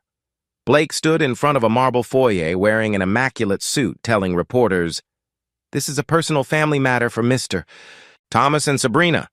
I sympathize, but have no knowledge of the events." Liar. Christian turned off the TV. Soon, the net would close around him. On the 3rd day, Christian's phone buzzed with a message from an unknown number. "Please talk to me. We can fix this." He recognized Sabrina's style of texting, short and urgent, likely using some new phone from jail or relayed through her attorney. He had no desire to speak with her, but curiosity pricked. "Fix this? Really?" He typed back one word. "No." A flurry of messages followed. "It was all Blake's idea. He forced me. I never wanted you dead. We can blame the intruders." Christian read them grimly, forwarding them to Ellen as further evidence of Sabrina's contradictory statements. He refused to answer further. She'd made her bed. Let her panic. Ellen's next call brought good news. "We found some serious financial irregularities in Blake's accounts. He moved large sums to a shell corporation the same weeks the saboteurs were hired." Lucas added, "We also have one of the Maxwell guys flipping. He claims Blake personally arranged for an accident on the high-rise." Christian felt a wave of satisfaction. If the saboteur could testify that Blake gave direct orders, that might be enough for a formal arrest. So, is the DA ready to act? Ellen shrugged. They might want more explicit proof like a recorded phone call or direct line to Blake. But it's close. Blake's lawyers will fight. Christian considered the possible final strike. We need to corner him publicly so he can't hush it up. Something like a confrontation or a live feed. Lucas, half joking, said, "Another window cleaning stunt?" Christian gave a humorless chuckle. Maybe. Or, we lure him somewhere and expose him. Then his voice hardened. He's done enough damage. I won't let him weasel out. Fate handed them an opportunity. Blake's company was throwing a private celebration to mask the negativity swirling around him, rumored to be an investor pitch for a new real estate development. He was apparently desperate to salvage his image. The event was set to be a lavish affair in a downtown luxury hotel ballroom. Christian caught wind of this courtesy of an inside tip from Ellen's contact. If we can appear there, we might corner him with the intruder's testimony or some evidence, Christian suggested, in front of key investors, so he can't spin it or run. Lucas frowned. But how do we get in? Christian grinned. Sabrina used to be his finance assistant. They might have me on the blacklist, but we can be creative. Or we let the cops do a sting. Ellen snorted. A big public spectacle might indeed be what's needed. Let me see if the DA is on board. Meanwhile, Blake tried to distance himself from Sabrina entirely. Local tabloids reported that he'd claimed she was just one of hundreds of employees, denying a personal connection. But Christian had enough video evidence of them meeting intimately. If that footage went public, Blake's credibility would be shot. At the same time, Blake's attorneys reached out to the cops, apparently pressing them to back off. Christian overheard from Detective Kowalski that Johnson's legal team threatened to sue for defamation if we link him to this fiasco. Lucas updated Christian that Maxwell Solutions was lying low, likely after the partial fiasco. The owners might cut ties with Blake to protect themselves, he said, but if we can find a wire transfer from Blake to Maxwell, that's the kill shot. Ellen was on it, scouring bank records. Time was ticking. Blake might sense the net tightening and attempt to flee or bury evidence. Sabrina's preliminary hearing arrived. Christian, determined to see this through, attended in the back row of the small courtroom, wearing plain clothes. She appeared in an orange jumpsuit, hair disheveled, eyes scanning anxiously. The judge read the charges: conspiracy to commit murder, assault, breaking and entering with malicious intent. Sabrina's lawyer tried to argue for bail, painting her as a frail woman manipulated by criminals. But the prosecution hammered with the recorded phone calls and the testimony of the intruders who singled her out as the mastermind. The judge denied bail, calling the evidence compelling. Sabrina was led away, tears streaming. She glanced back, meeting Christian's gaze. Something flickered in her eyes: regret, anger, or maybe desperation. He remained stone-faced, feeling no pity. You tried to have me killed, he thought. Enjoy your consequence. With Sabrina behind bars, the only threat left was Blake's lawyers and any hidden resources he might deploy. Christian spent time finalizing his own legal stance. The cops recognized him as the victim of multiple murder attempts, and the DA started building a wider case. But Christian wasn't content leaving it to the system alone. He wanted to personally ensure Blake's downfall. So when news of the upcoming investor event spread, Christian decided it was the perfect stage. He won't expect me to show up in his fancy circle, Christian told Lucas. I'll walk right in and present the hard proof. Lucas was uneasy. He might be dangerous if cornered publicly. Christian's gaze was icy. I hope he is. I'm not letting him buy his way out. 2 days before the event, Christian and Ellen hammered out the final plan. They compiled a massive digital dossier, recordings of Sabrina's calls referencing Blake, bank statements showing questionable transfers, statements from the saboteurs indicating they were contracted by BJ Real Estate Holdings. They also had bits of official documents tying that shell entity to Blake. It was a thick file, enough to spark serious criminal charges. They intended to confront Blake at the event, possibly flipping it into a live broadcast if he tried to flee or deny everything. Ellen arranged for a local reporter friend to attend incognito. Lucas would stand by in case of a violent turn. "We'll give him a taste of what it's like to have nowhere to run," Christian said, voice low with resolve. The day before the event, Christian couldn't shake the dread coiling in his gut. Confronting a wealthy cornered man in a public forum was risky, but every time he doubted, he remembered Sabrina's betrayal, the sabotage, the break-in, the heartbreak. He had no illusions that Blake would stop unless forced. He double-checked his phone, verifying the incriminating files were on a secure server. He prepped a simple device that could project crucial documents onto a screen, if needed. The stakes were high. This was about more than revenge. It was about ensuring no other victim would face the same cunning cruelty. As he stared at the motel ceiling that night, Christian whispered to the darkness, "Tomorrow, Blake, you pay." End of Chapter 8. Word count so far, 20,000 total in Part 2. Chapter 9. It was late afternoon when Christian stood on a drab sidewalk across from the massive downtown hotel that Blake Johnson had chosen for his investor event. A haze of city smog softened the edges of skyscrapers, while expensive cars glided past, depositing a steady stream of suited businessmen and elegantly dressed women. With each passing minute, Christian felt an intensifying thrumming in his veins.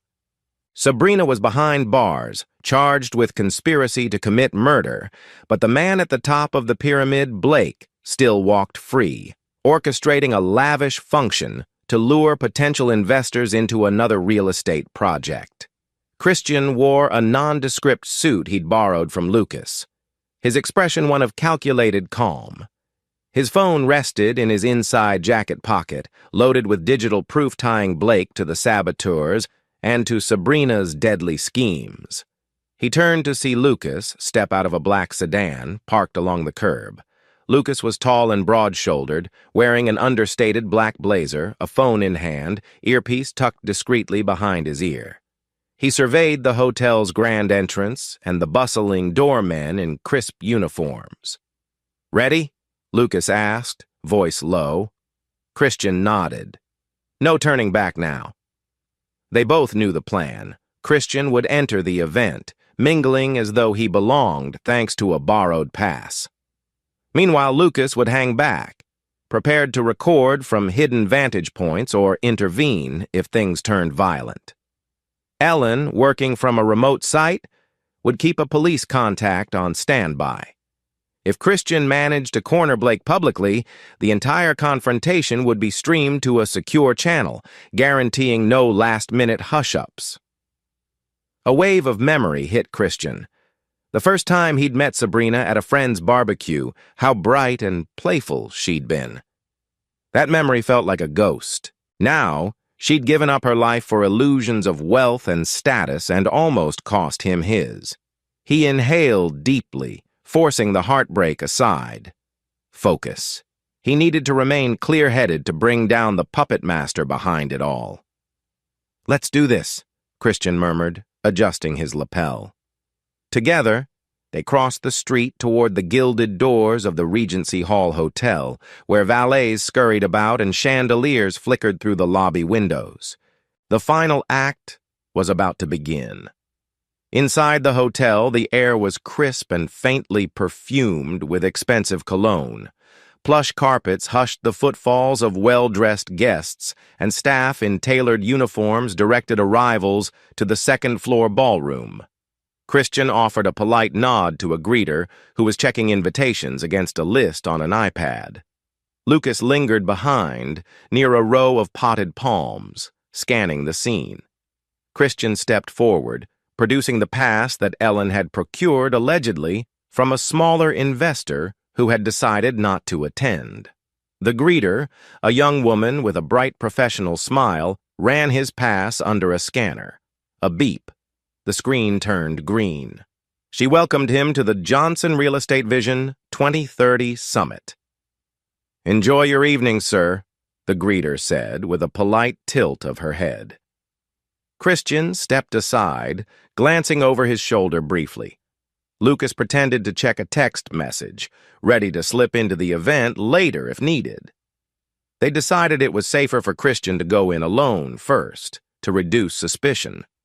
All around, men in dark suits and women in stylish evening dresses mingled in clusters, sipping champagne from fluted glasses. Towering flower arrangements decorated the corridor leading to the ballroom, each arrangement no doubt costing thousands. Christian picked up a glass of water from a passing server's tray just to blend in. He forced himself to appear relaxed, though tension coiled in his muscles.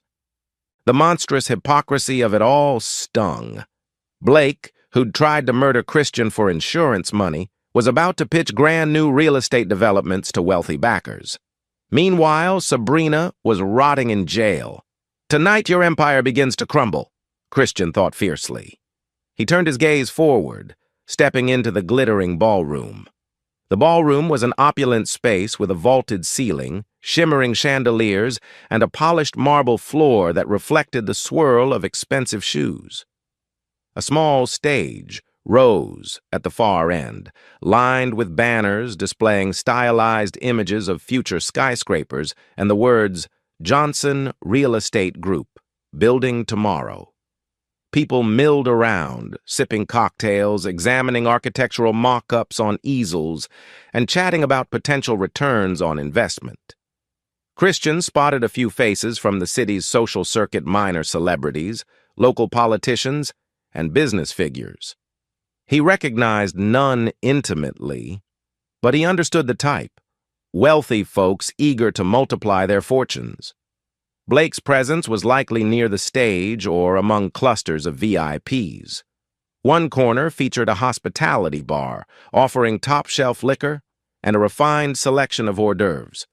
Another corner displayed elaborate digital screens, cycling through slides of possible developments, gleaming towers, commercial expansions, suburban complexes. Christian's jaw tightened at how carefully curated the illusions were. He wondered if those illusions extended to how Blake portrayed himself in daily life, like a philanthropic leader rather than a cold-blooded would-be killer. He saw a tall figure in a tailored midnight blue suit engaged in conversation with a small circle of attendees. The man's posture radiated confidence, his hair styled immaculately, the face distantly recognizable from local news segments. Blake Johnson. From across the room, Christian's eyes locked onto him, and he felt that old surge of anger. So, this was the moment.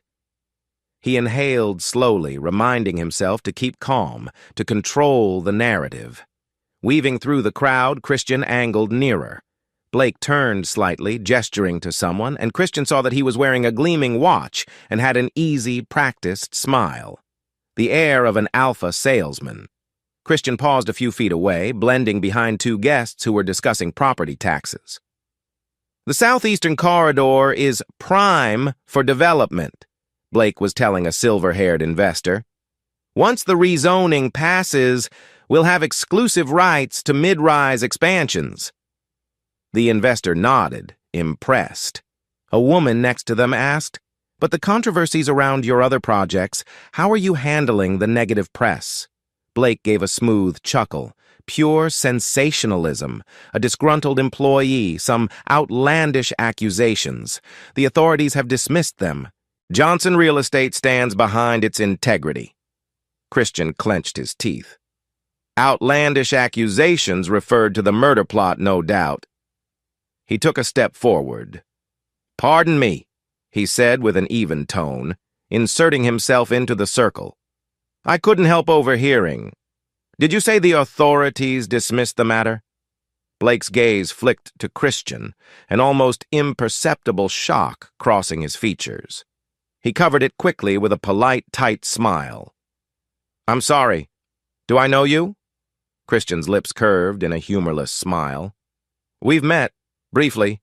I'm Christian Thomas." A hush fell over the small group. Blake's eyes narrowed. He recognized the name. Christian watched a faint flush creep onto Blake's face, an instantaneous flicker of fear or anger. The investor and the woman exchanged confused glances. "I see," Blake said slowly, his smile turning brittle. "You must be mistaken about the authorities dismissing anything." Christian gave a casual shrug. "Actually, Sabrina Thomas, my wife has already been arrested on conspiracy to commit murder. The next question is, how involved is the man financing her?" A startled murmur came from the small group. Blake's jaw tightened, and he let out a forced chuckle. "Excuse me, folks, I think there's been a misunderstanding. Let's not cause a scene." He gestured for them to step aside, trying to maintain composure. "Christian, perhaps we can speak privately." Christian nodded curtly, catching how the others in the circle parted, uncertain. The investor looked thoroughly uncomfortable. Yes. We'll catch up in a moment," Blake told them, guiding Christian out of earshot to a corner near a towering floral arrangement. Once they had relative privacy in the noisy ballroom, Blake turned, a dark fury in his eyes. "What are you doing here?" he hissed. "You have no right—" Christian's voice was calm but dripping with contempt. "I have every right, Blake. You tried to kill me twice, if we count the sabotage at Skytech and the home invasion. Sabrina might be behind bars, but we both know you orchestrated it with her." Blake's nostrils flared, though he kept his voice low to avoid drawing attention. "Absurd. Sabrina was an employee. Maybe she got fixated on you, your insurance money. That has nothing to do with me." Christian almost laughed at the nerve. "Cut the act. I have recordings, phone logs, bank statements tying you to the Maxwell Solutions thugs, plus a direct deposit trail from your shell corporation to Sabrina's account. The cops already see the connections." Blake's face paled slightly, but he forced a sneer. "If you had any solid proof, you'd be with the police, not crashing my event." "I'm with them too," Christian replied icily. "They have their own timeline, but I wanted to see you squirm before you're done." He paused, letting the threat settle. "And for the record, I have multiple backups of the evidence. Try anything again, and you'll be facing homicide charges from a prison cell." Blake's eyes flickered. His shoulders stiffened. "You think you can just barge in here and ruin my reputation with empty accusations? You're a nobody, Thomas. People like me have resources you can't imagine." Christian's lips curved in a humorless smile. "Those resources didn't keep your hired men from bungling the job or your secret payments from being discovered." He lowered his voice. "Step aside from your empire while you still can, or go to prison." For a moment, they locked eyes, each sizing up the other. The bustling crowd beyond them kept the confrontation private, but not invisible. Some attendees cast sidelong looks, sensing tension. Finally, Blake exhaled, forcing a condescending grin. "I see what this is. You want money? Hush money, perhaps?" Christian's anger flared. "You think I'd stoop to your level?" He stepped closer, voice almost a growl. "No. This is personal. You tried to murder me, and now I'm here to ensure you never do it to anyone else." Blake drew back, flicking his gaze around. "We'll see," he muttered. Then he raised his voice, plastering on a social smile. "Now, if you'll excuse me, I have guests to attend to." He left Christian standing there, tension radiating between them. The real battle was about to begin. Christian watched as Blake made a beeline for the stage area. A hush gradually settled over the crowd. He guessed it was time for the presentation, a keynote speech about the new developments. Christian trailed behind, weaving among the rows of chairs that had been set up facing the small platform. The lights dimmed, focusing on the stage, where a massive screen displayed an animated slideshow of architectural wonders. Blake stepped up to the podium, microphone in hand, projecting an air of authority. "Welcome, ladies and gentlemen," he began in a warm, confident tone. "I appreciate your presence tonight as we look forward to a bright future of real estate expansion in this city." Christian found a seat near the aisle, scanning the room. He spotted Lucas slip in at the back, casually leaning against a side wall, phone in hand, likely streaming everything live to Ellen. Christian braced himself, waiting. "Johnson Real Estate has prided itself on visionary developments," Blake continued, the screen behind him showing glossy renderings of planned buildings. "Despite recent tabloid rumors, let me assure you, our integrity and commitment stand firm." Christian's jaw clenched. The man had the gall to wave off murder accusations as tabloid rumors. Enough was enough. Christian rose from his seat, stepping into a side aisle, crossing his arms. He caught Blake's eye from across the sea of chairs. For a split second, Blake's facade faltered. As Blake segged into the next slide about urban revitalization, Christian quietly but firmly raised his voice. "Mr. Johnson, care to address the murder attempts linked to you?" A ripple of confusion spread among the audience. Some turned, eyebrows raised. Blake paused at the podium, microphone in hand, forcing a smile.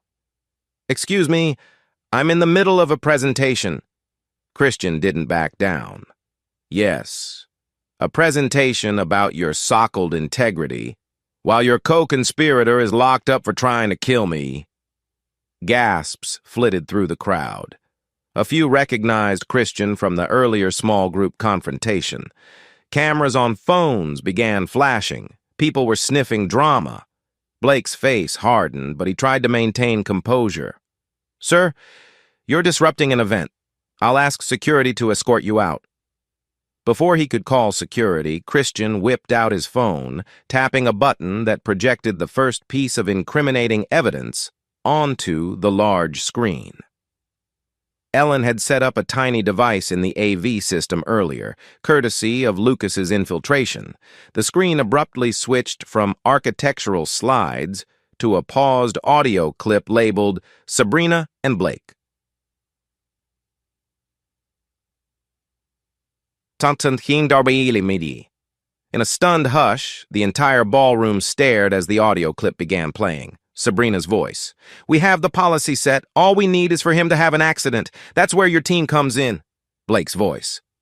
"We'll make it look natural. Just make sure he's at the building alone. Don't worry. I've done this before." The audio ended. A hush so profound fell across the room that the hum of air conditioning became deafening. Blake's face went ashen, eyes wide in horror, as he realized the extent of what just happened. A few audience members gasped, some pulling out phones to record or tweet. Murmurs of shock and condemnation rippled through the crowd. "Care to explain that, Blake?" Christian demanded, stepping forward. "You don't know Sabrina?" Blake slammed the clicker on the podium, fumbling to revert the screen to his presentation slides. That's fabricated, some cheap imitation," he shouted, voice trembling with anger and a note of desperation. More murmurs from the audience. A well-dressed investor near the front shook his head, looking appalled. Another woman turned to her partner, whispering, "Is that real?" Christian pressed another button, displaying a bank transfer log with the heading, "BJ Real Estate Holdings, S. Thomas, Consulting." The amounts were large, with dates matching the timeline of the sabotage attempts. "Does this also look fabricated?" Christian asked, tilting the phone's camera so the audience could see. Blake's voice rose. "Security! Where the hell is security?" At that cue, two uniformed guards approached the front, uncertain. They hesitated, glancing at the screens. The entire event had turned into a spectacle of revelation. People in the crowd were snapping photos, filming with phones, or whispering in shock. Some recognized that Christian was revealing something huge, possibly criminal. Christian continued.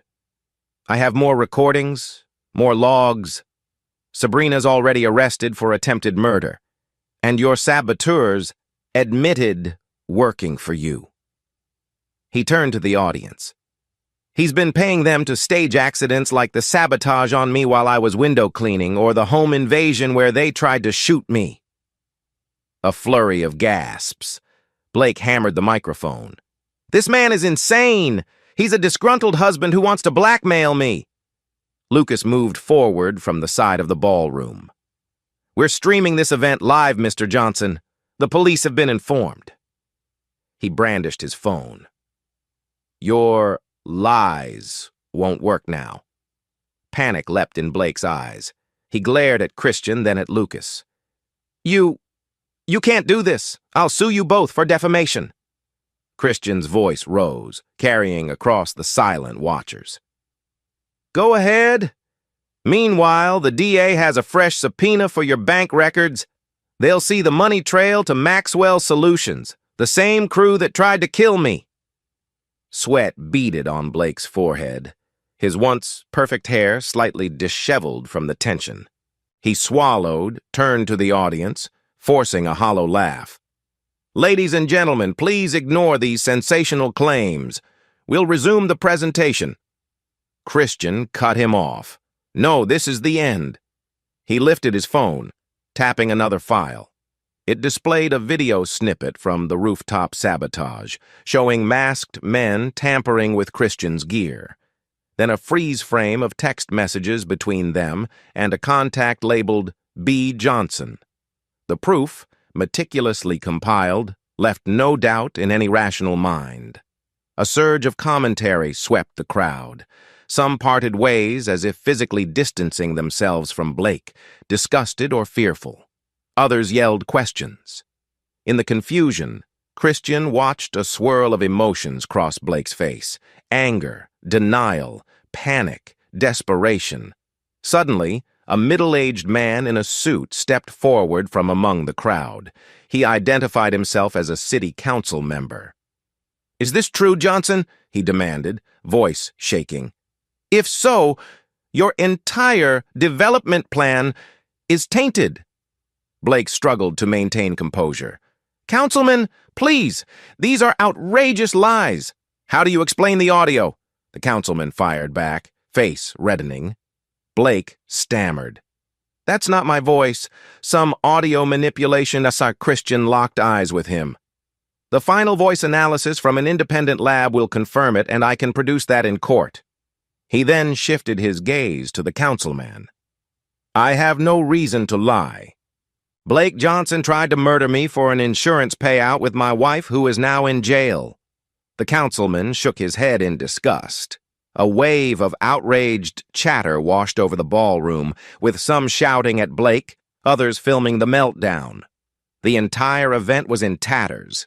Blake, chest heaving, realized the jig was up. He abruptly turned and leapt from the stage, sprinting for a side exit. Christian cursed under his breath. "He's making a run for it." He immediately chased after him, weaving through startled guests, while Lucas also hurriedly moved to block Blake's route. The security guards, uncertain who the culprit was, parted to let them pass. The double doors near the stage banged open, leading into a service corridor. Blake dashed down the corridor, frantic. Christian, fueled by adrenaline and simmering rage, closed the distance. "This ends now." At the corridor's end, a set of emergency stairs led downward. Blake yanked the door open, footsteps echoing. Christian burst through a second later, heart pounding. "Stop!" Down the steps they went, a near-vertical chase. Blake stumbled, losing his fancy shoes' traction on the steps, cursing. Christian took advantage, bounding down 3 steps at a time. In a flash, he seized Blake's shoulder, spinning him around. Blake swung a fist. Christian deflected it with a forearm block, adrenaline surging from his Marine training. He pinned Blake against the stairwell wall, panting. "Let me go!" Blake spat, face contorted. "I'll ruin you!" Christian's eyes burned with fury. "You tried to kill me. You threatened my life, destroyed my marriage. Not happening." He jammed Blake's arm behind his back, forcing him to his knees on the landing. "We're done." As Christian held Blake pinned, a clamor of footsteps signaled Lucas, plus 2 uniformed police officers streaming down the stairwell. The cops had arrived with speed, likely alerted by the chaos upstairs. They drew their weapons, pointing them, uncertain. Christian raised his free hand in surrender, still pinning Blake. "I'm unarmed." He recognized one cop from a previous conversation. "This is Blake Johnson, the man behind multiple attempted murders." The officer nodded, guiding Christian to release Blake carefully. Then he and his partner slapped cuffs on Blake, who let out a frenzied curse. "You have no right!" Blake yelled, struggling. "I'll have your badges!" Lucas joined Christian's side, shoulders heaving from the run. "It's over, man." He turned to the cops. "We have everything you need." Blake attempted one last, desperate move, yanking away from the officer's grip, but he was no match for both cops who pinned him with practiced efficiency. They read him his rights. Christian exhaled, releasing tension. The unstoppable, arrogant Blake Johnson was pinned in a dingy stairwell, face red with fury, cuffed like a common criminal. Another policeman arrived, assisting in hauling Blake to his feet. The once proud Mogul glared daggers at Christian. "You'll pay for this!" Christian's response was measured. "I already did, but you will pay more!"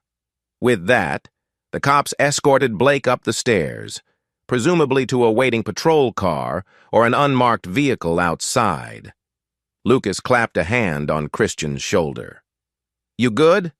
Christian nodded, heart pounding. "Better than I've been in a while."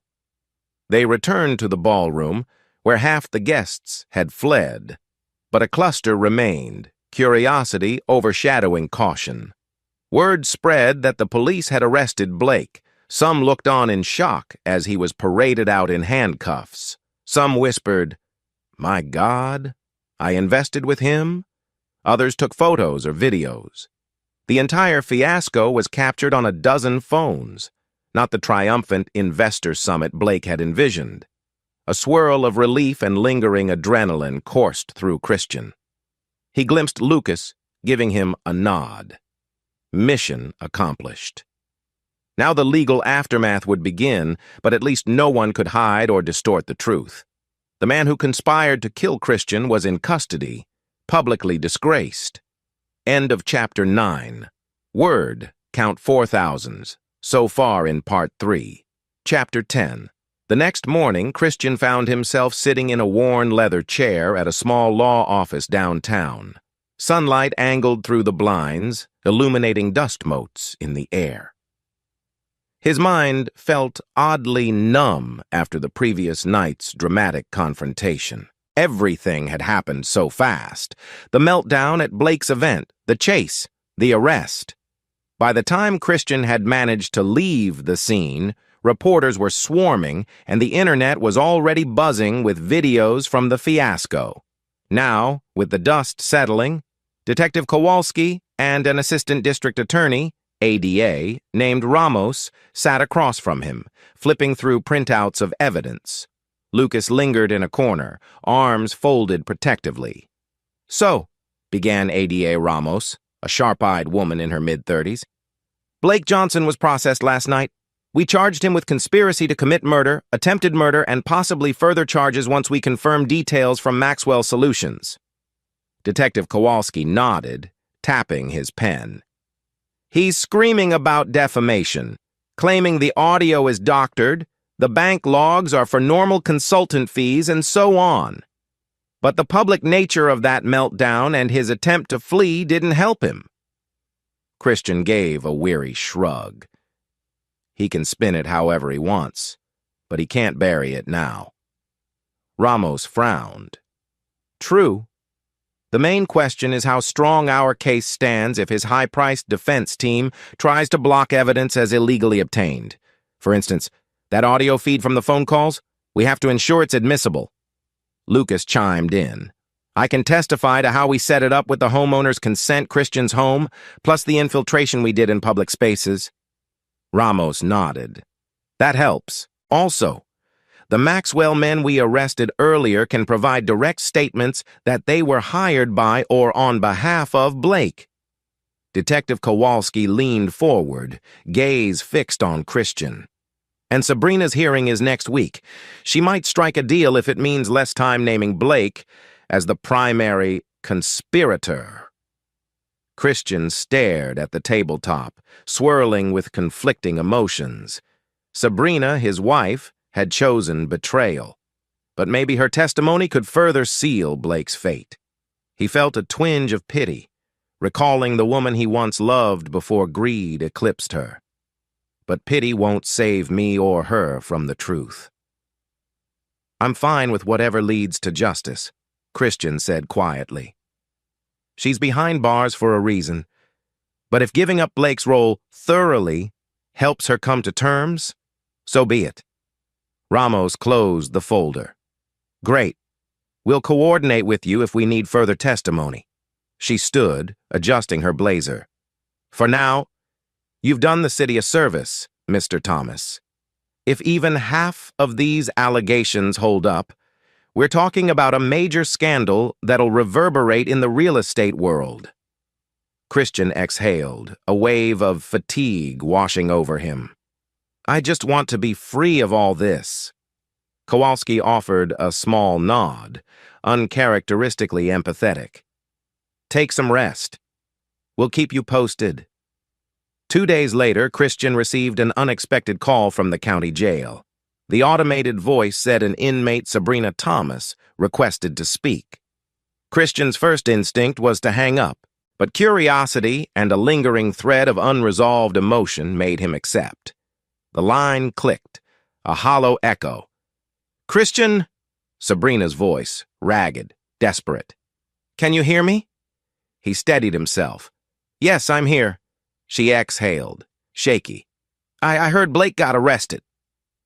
Christian made a non-committal sound. You're behind bars, too, so you must know the system's not messing around.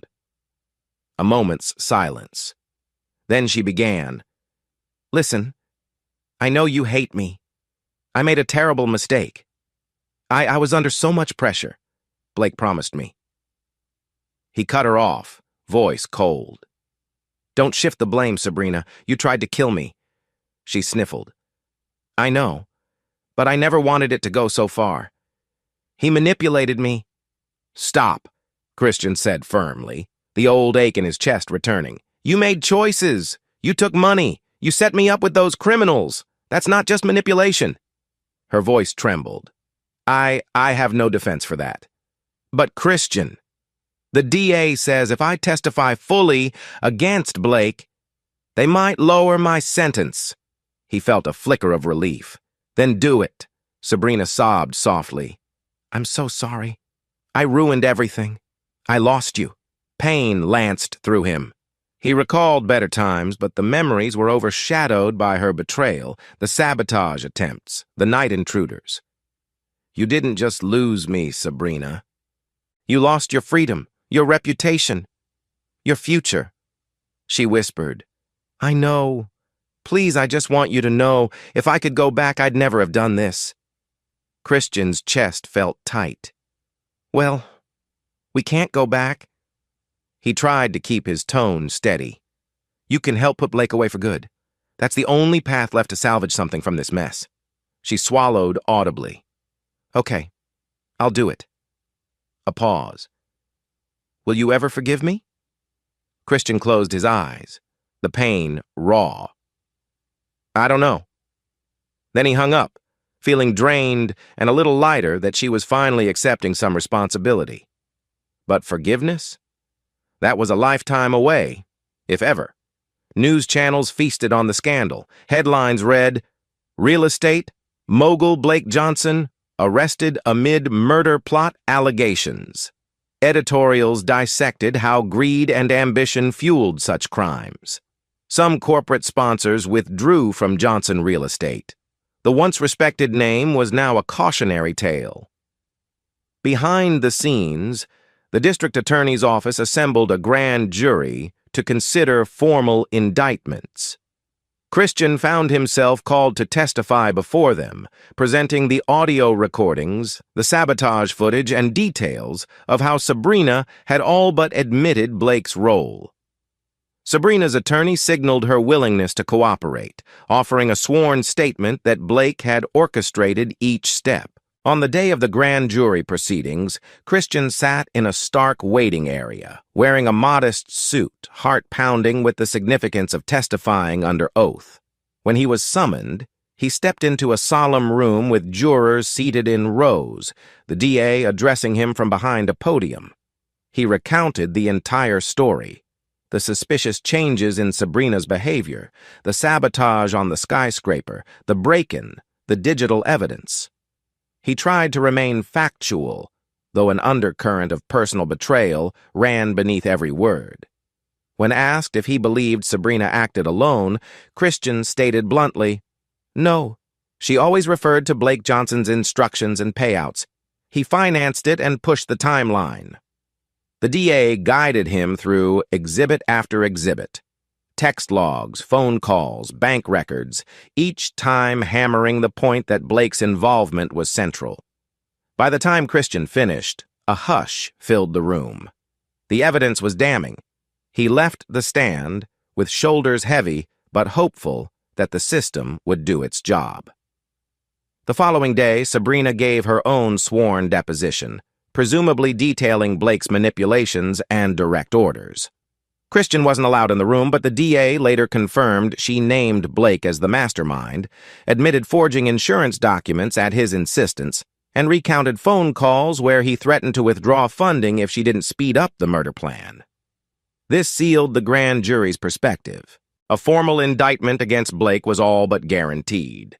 The DA informed Christian that a high-profile trial was on the horizon. "He's got top defense lawyers, so it won't be quick," the DA warned. "But your case is strong." Christian exhaled with relief. "Let them throw everything at us," he thought. "We have the truth on our side." With Sabrina in jail and the legal machinery grinding forward, Christian found himself adrift. The apartment they once shared was a crime scene for a while, then returned to him battered. He decided to break the lease and find somewhere new. No sense in staying at the site of a home invasion and so many nightmares. He spent a few nights on Lucas's couch, grateful for his friend's unwavering support. Eventually, Brenda mentioned a small one-bedroom in her building was vacant.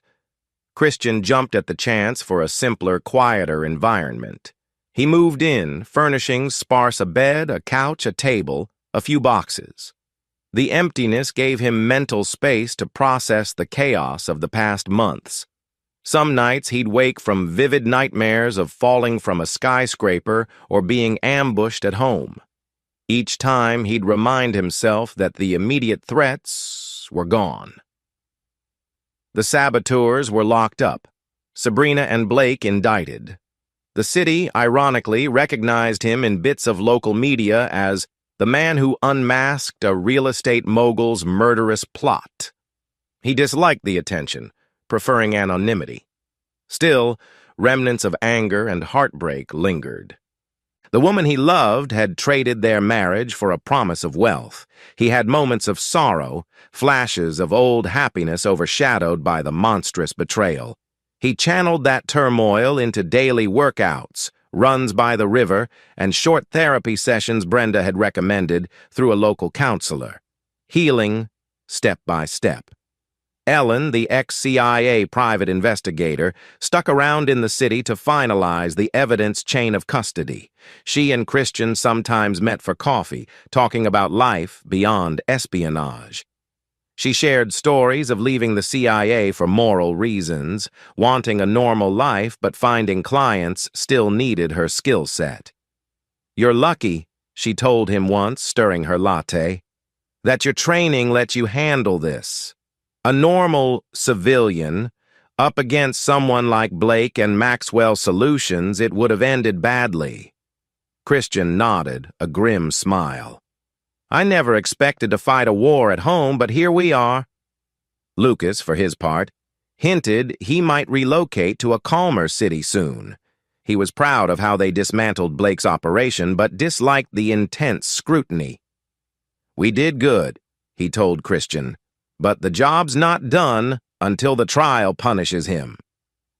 Finally, Blake's pre-trial hearing arrived. Lawyers in expensive suits lined the courthouse halls, journalists waiting with cameras for a glimpse of the disgraced Mogul. Christian was summoned as a key witness. Sabrina, also a witness, had her own separate escort from the women's detention facility. The hearing aimed to confirm the validity of the charges and the evidence. Blake's defense team attacked the recordings, claiming they were illegally obtained or fabricated. The prosecution methodically explained how Christian had full right to record inside his own home, and how the rooftop sabotage was recorded from a public vantage. They further showed the chain of custody for the data. It was bulletproof. Sabrina took the stand in a subdued orange jumpsuit, hair pinned back, face pale. She cast a fleeting glance at Christian, but quickly looked away. Under oath, she detailed how Blake had enticed her with promises of luxury, how they fell into an affair, how he coaxed her about the insurance scam, even threatening to replace her if she didn't comply. She admitted forging Christian's signature on certain forms. Her voice trembled as she recounted the final break-in attempt that Christian survived. The judge listened intently, occasionally glancing at Blake's stony visage. Blake's expression was a mix of fury and disbelief, shooting daggers at Sabrina. When cross-examined, Sabrina insisted, "He told me Christian was a liability, that once Christian was gone, we'd have the insurance money plus real estate deals." She wept, whether from guilt or self-preservation. "I was desperate. I regret it all." Outside the courtroom, reporters swarmed. Christian tried to keep his head down. This was sensational news. A betrayed husband, a cunning real estate mogul, a desperate wife, all culminating in multiple attempted murders. He gave no comment, letting the DA speak for him. That afternoon, as Christian left the courthouse, he spotted Blake being led out by two guards, presumably heading back to a detention facility. Seeing Christian, Blake lunged forward, ignoring the guard's shout. He spat words of venom. "You worthless piece of trash! You set me up with your lying wife!" His voice carried across the steps. Cameras flashed. The guards yanked him back forcibly. Christian stared at him, voice cold. "You set yourself up, Johnson!" Blake tried to lunge again, face contorted with hate. "I'll see you burn for this!" The guards whisked him away, leaving Christian with a twist of uneasy satisfaction. The man was unraveling, cornered in the public eye, no multi-million-dollar smile left. Just raw bitterness and the knowledge that his empire was collapsing.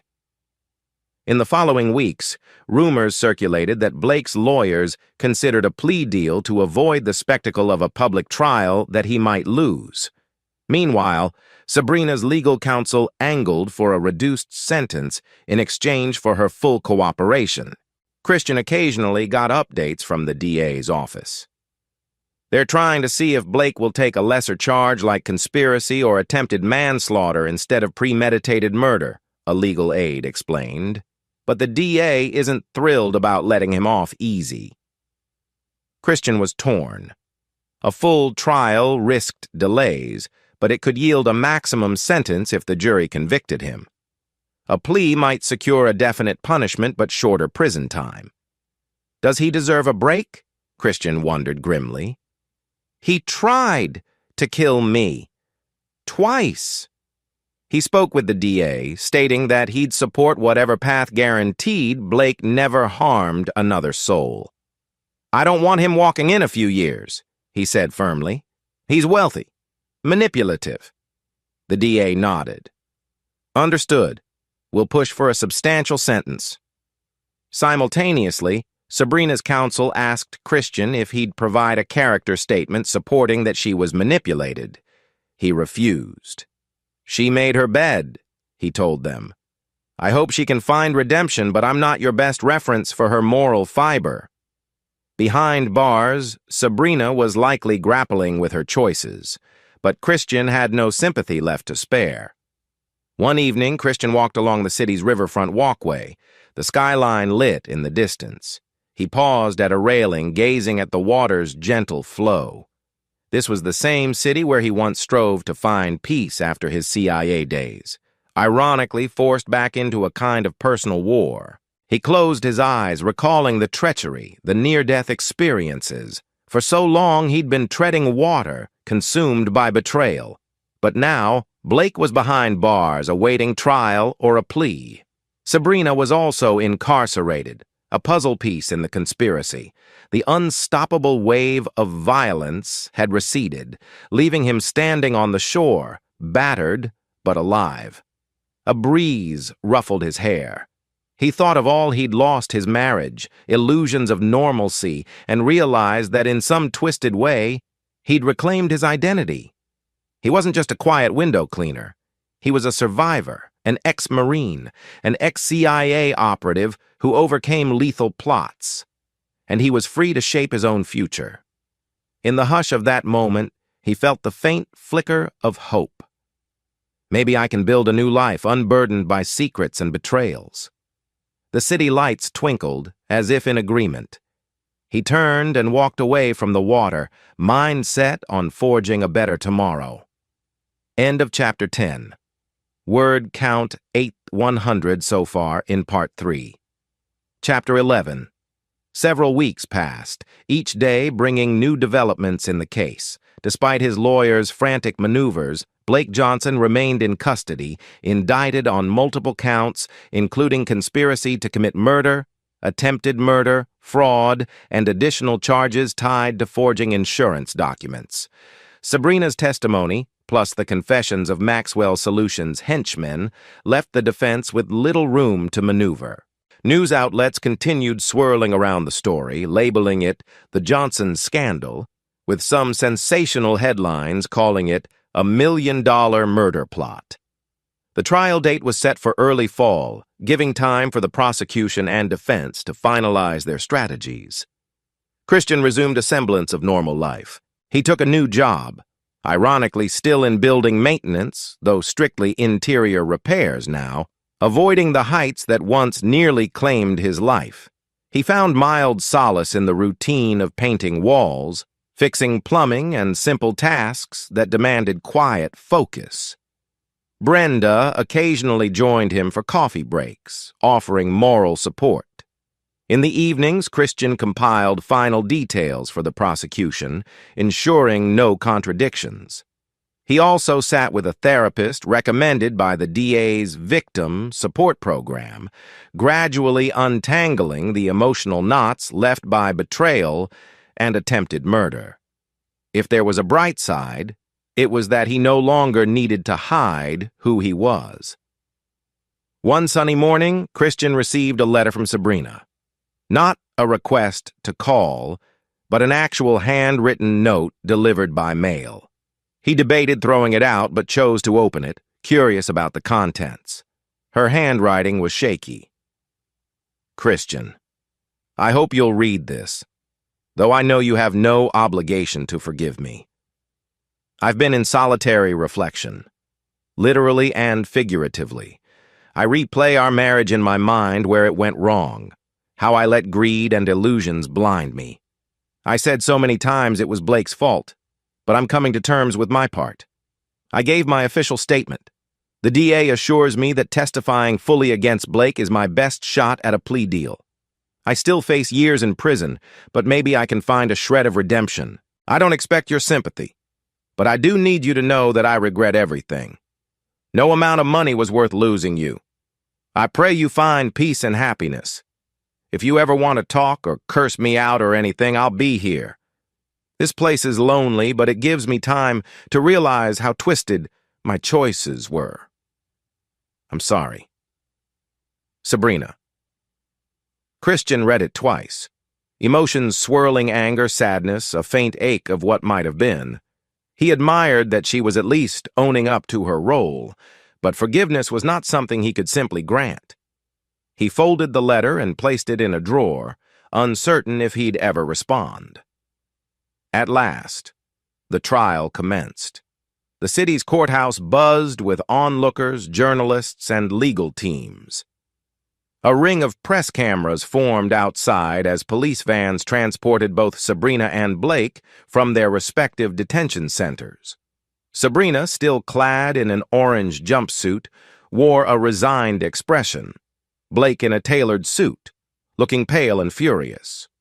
Christian arrived in a dark suit, quietly slipping inside, accompanied by Lucas and Brenda for emotional support. Ellen was also present, assisting the DA's team with final details. The jury selection process had concluded a week earlier, so the opening statements were set to begin. In the wide, wood-paneled courtroom, the judge presided from an elevated bench. Rows of seats behind the prosecution and defense tables filled with spectators. At the defense table, Blake sat flanked by two lawyers, occasionally leaning in to whisper vigorously. Sabrina was seated further away, with her own public defender, to testify as a cooperating witness. She avoided meeting Christian's gaze. The bailiff called the session to order, and the DA, an older man named Harrington, stood to deliver the opening statement.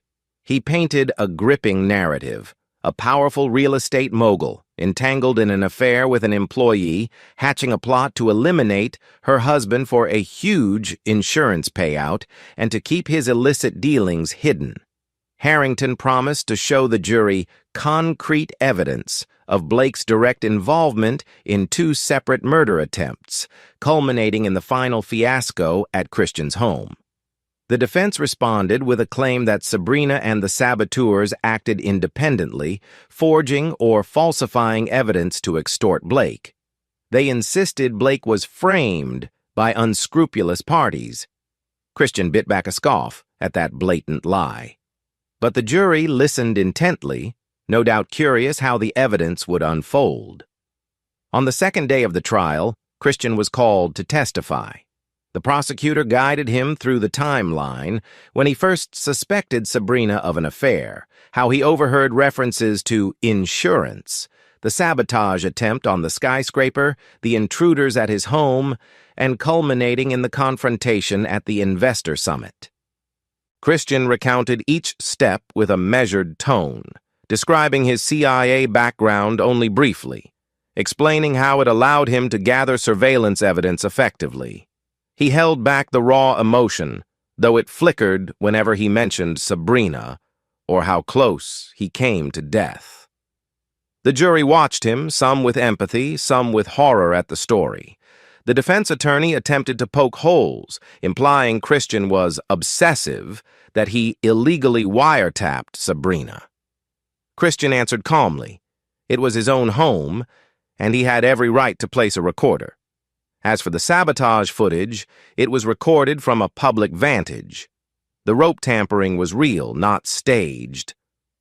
When asked about his confrontation with Blake in the rooftop stairwell, Christian described it plainly. He ran after the sabotage failed, and I subdued one of the men tampering with my harness. He looked the defense lawyer in the eye. I have no motive to lie here. My wife is in jail. My life was nearly ended. This is about justice.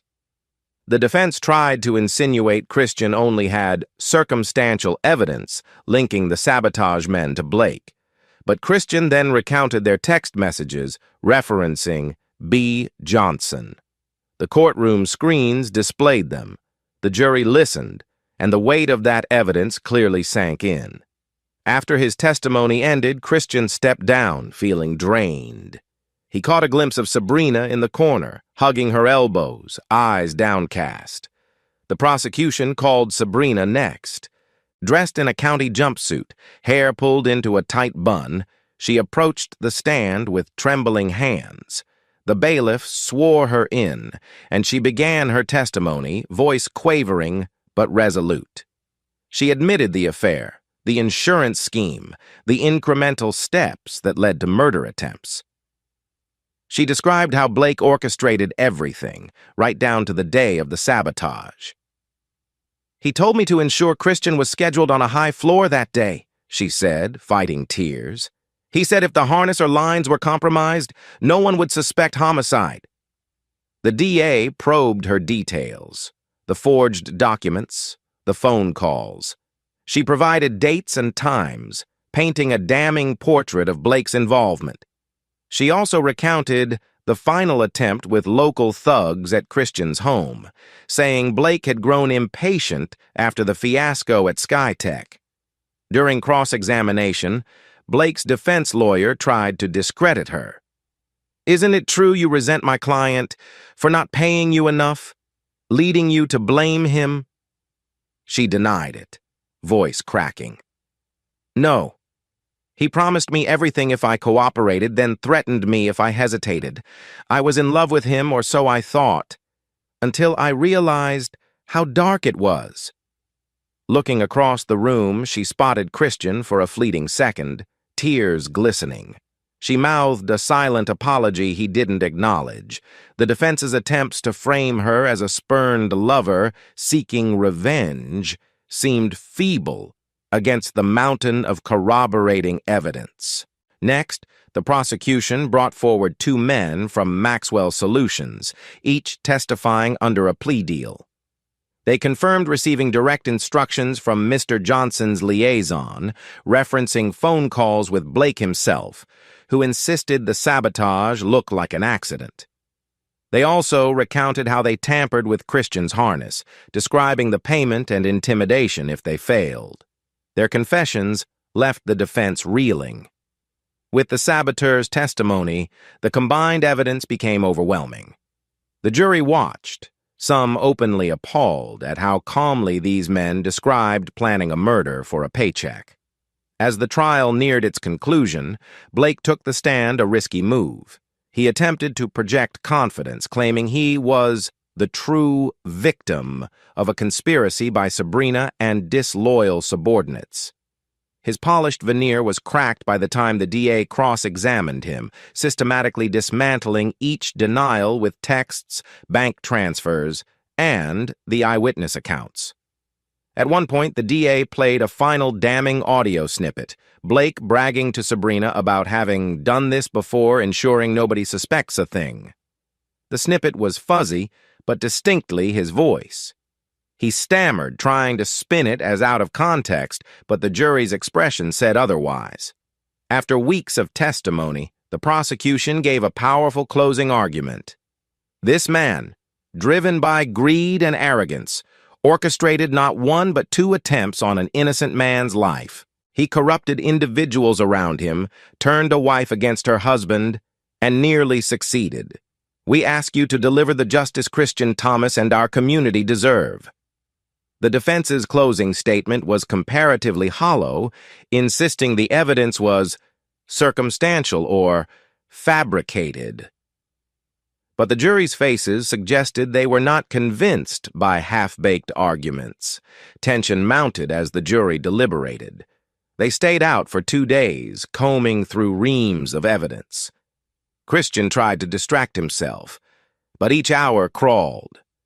Finally, word came. The jury had reached a verdict. In a packed courtroom, everyone rose as the judge read the verdict. The foreperson announced, "On the charge of conspiracy to commit murder in the first degree, we find the defendant, Blake Johnson, guilty. On the remaining financial charges, guilty." A hush lingered, then erupted into murmurs. Blake sank in his seat, face drained of color, fury in his eyes. Christian closed his own eyes, exhaling a wave of relief. Sabrina, from her separate seat, stared down at her shackled wrists, shoulders slumped. The judge hammered the gavel, calling for order. Sentencing would be scheduled, but the immediate victory was that Blake was found guilty on all major counts. He faced decades behind bars. Outside the courthouse, reporters swarmed, but Christian avoided their questions, stepping aside with Lucas and Brenda. They all wore small smiles. The monstrous chapter was ending. A city once dazzled by Blake Johnson's wealth and charm now witnessed his downfall. That evening, Christian stood alone in his modest new apartment, staring at the blank walls. He felt an odd emptiness, like so much of his life had revolved around this fight for survival and justice. And now that it was done, he had to figure out what came next. He sank onto the couch, breathing deeply. The world was wide open, and he, at last, was free. End of Chapter 11. Word count 12,400 so far in Part 3. Chapter 12. 3 weeks later came Blake's sentencing. The presiding judge read a stern statement condemning Blake's egregious disregard for human life and manipulation of power to commit heinous acts. The final sentence: 35 years in state prison, with no possibility of parole for at least 25. Gasps rippled through the gallery. Blake slumped, eyes vacant, as if he couldn't fathom losing everything. Sabrina also received her sentence shortly thereafter. Though she cooperated, the judge emphasized her active role in the conspiracy. She was handed a 15-year prison term, with a chance of parole after 10 if she continued good behavior and cooperation. She wept openly, mouthing a silent apology to Christian. He felt no satisfaction, only a dull ache, but he recognized it as justice served. Outside, the media reported the final outcomes. The city turned its attention to new stories, new scandals.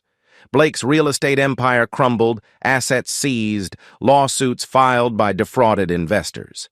The entire fiasco became a cautionary tale for unscrupulous moguls. Christian watched it from a distance, gradually receding into anonymity. He was the man who exposed a murderer, yes, but he had no desire to profit from it.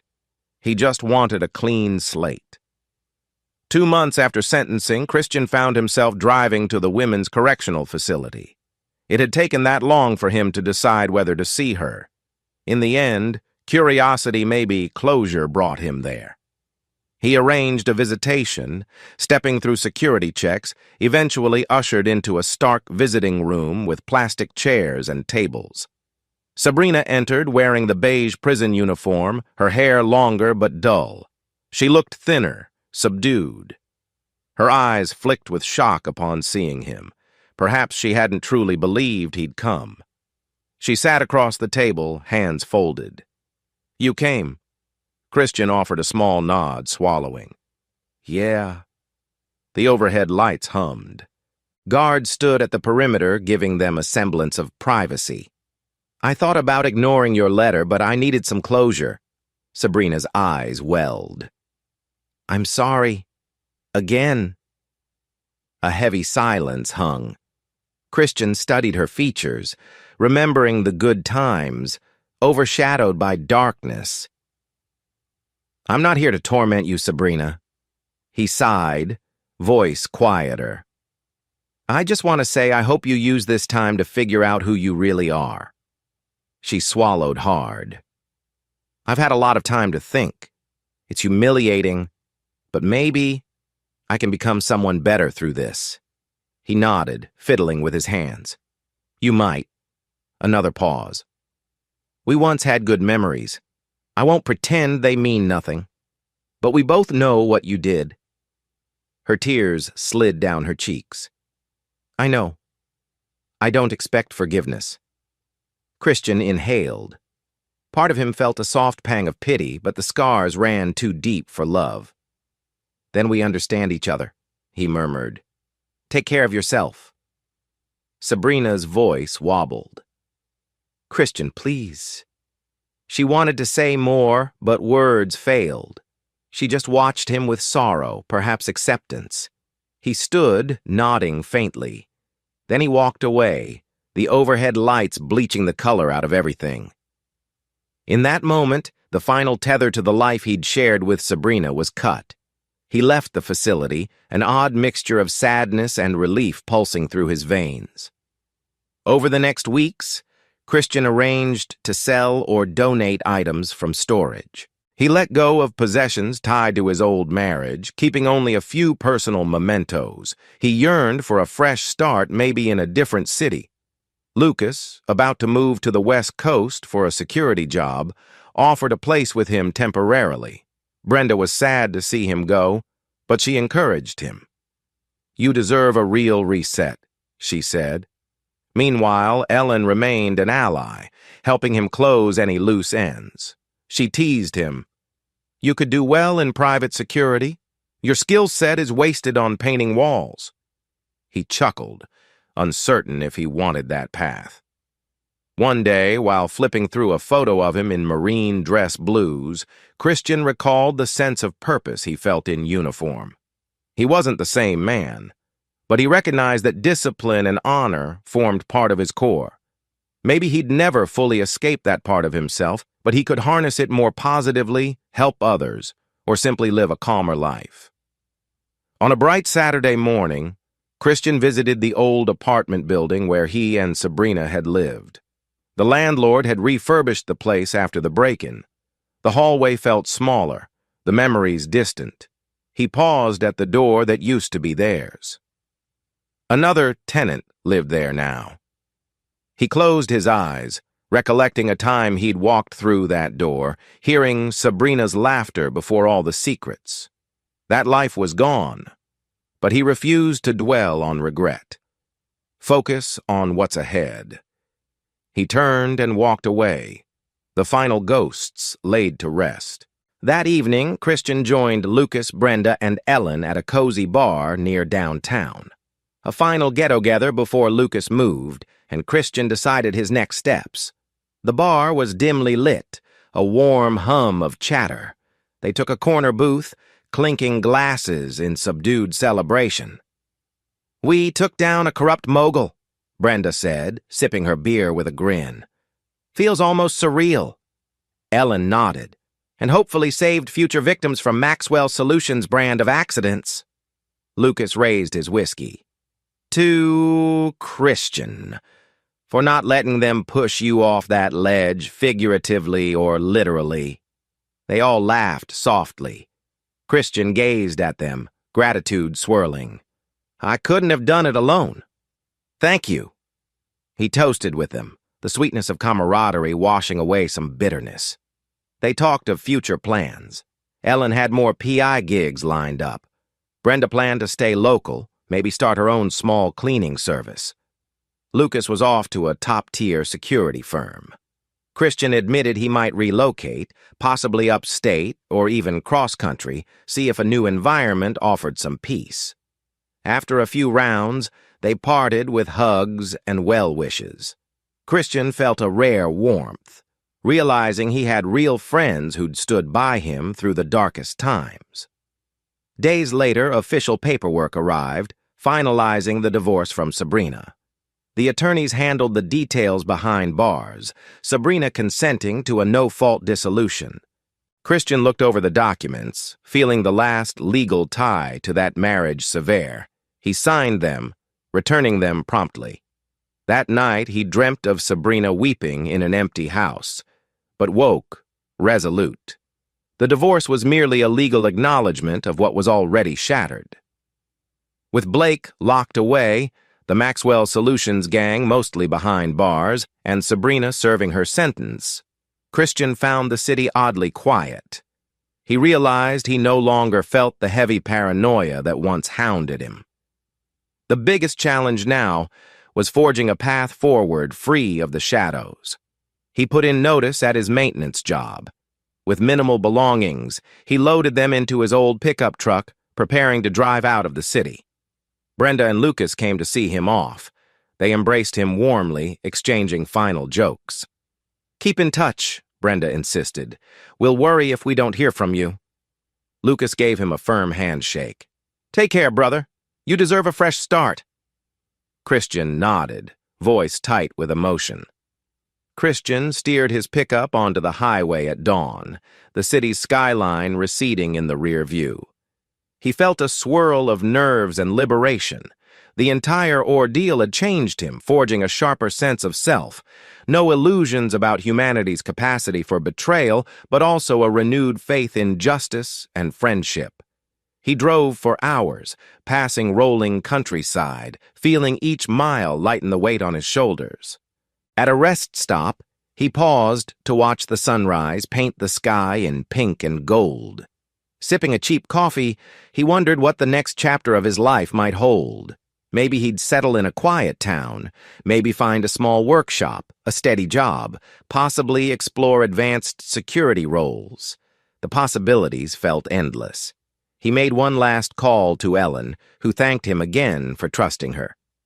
"If you ever need help or want to join me in the PI business, I'll put in a good word," she teased. Christian laughed softly, telling her he'd think about it. She ended the call with a genuine, "Stay safe, Christian." He set his phone aside, gazing at the farmland beyond the rest stop. Safe, a concept that felt elusive for so long. But now, for the first time since Sabrina's betrayal, he believed it might truly be within reach. Late afternoon found him on a winding rural road. Tall trees lined the edges, leaves shimmering in the sun. He considered stopping at a quaint bed-and. Breakfast he'd spotted a mile back, but decided to keep going, lulled by the open road. The horizon stretched wide, welcoming. A soft smile touched his lips. The battles, the heartbreak, the near-death experiences they had shaped him. But they hadn't broken him. He was still standing, stronger in some respects. The parting memory of Sabrina's tearful face no longer clenched his heart with bitterness. He carried the scars, but they were healing. At a bend in the road, he pulled over to admire a scenic overlook, a valley of green farmland, a gentle stream glinting below. As the sun dipped behind the hills, Christian rolled down his window, breathed in the fresh air, and let quiet gratitude wash over him. No more secrets. No more illusions. He was free. And in that golden hush of twilight, Christian recognized the first stirrings of hope and possibility. The world waited, wide and open, and he was ready to embrace whatever came next, armed with the lessons of betrayal, the solace of revenge, and a renewed trust in his own resilience. Hey, listeners of Temptress Cheating Tales!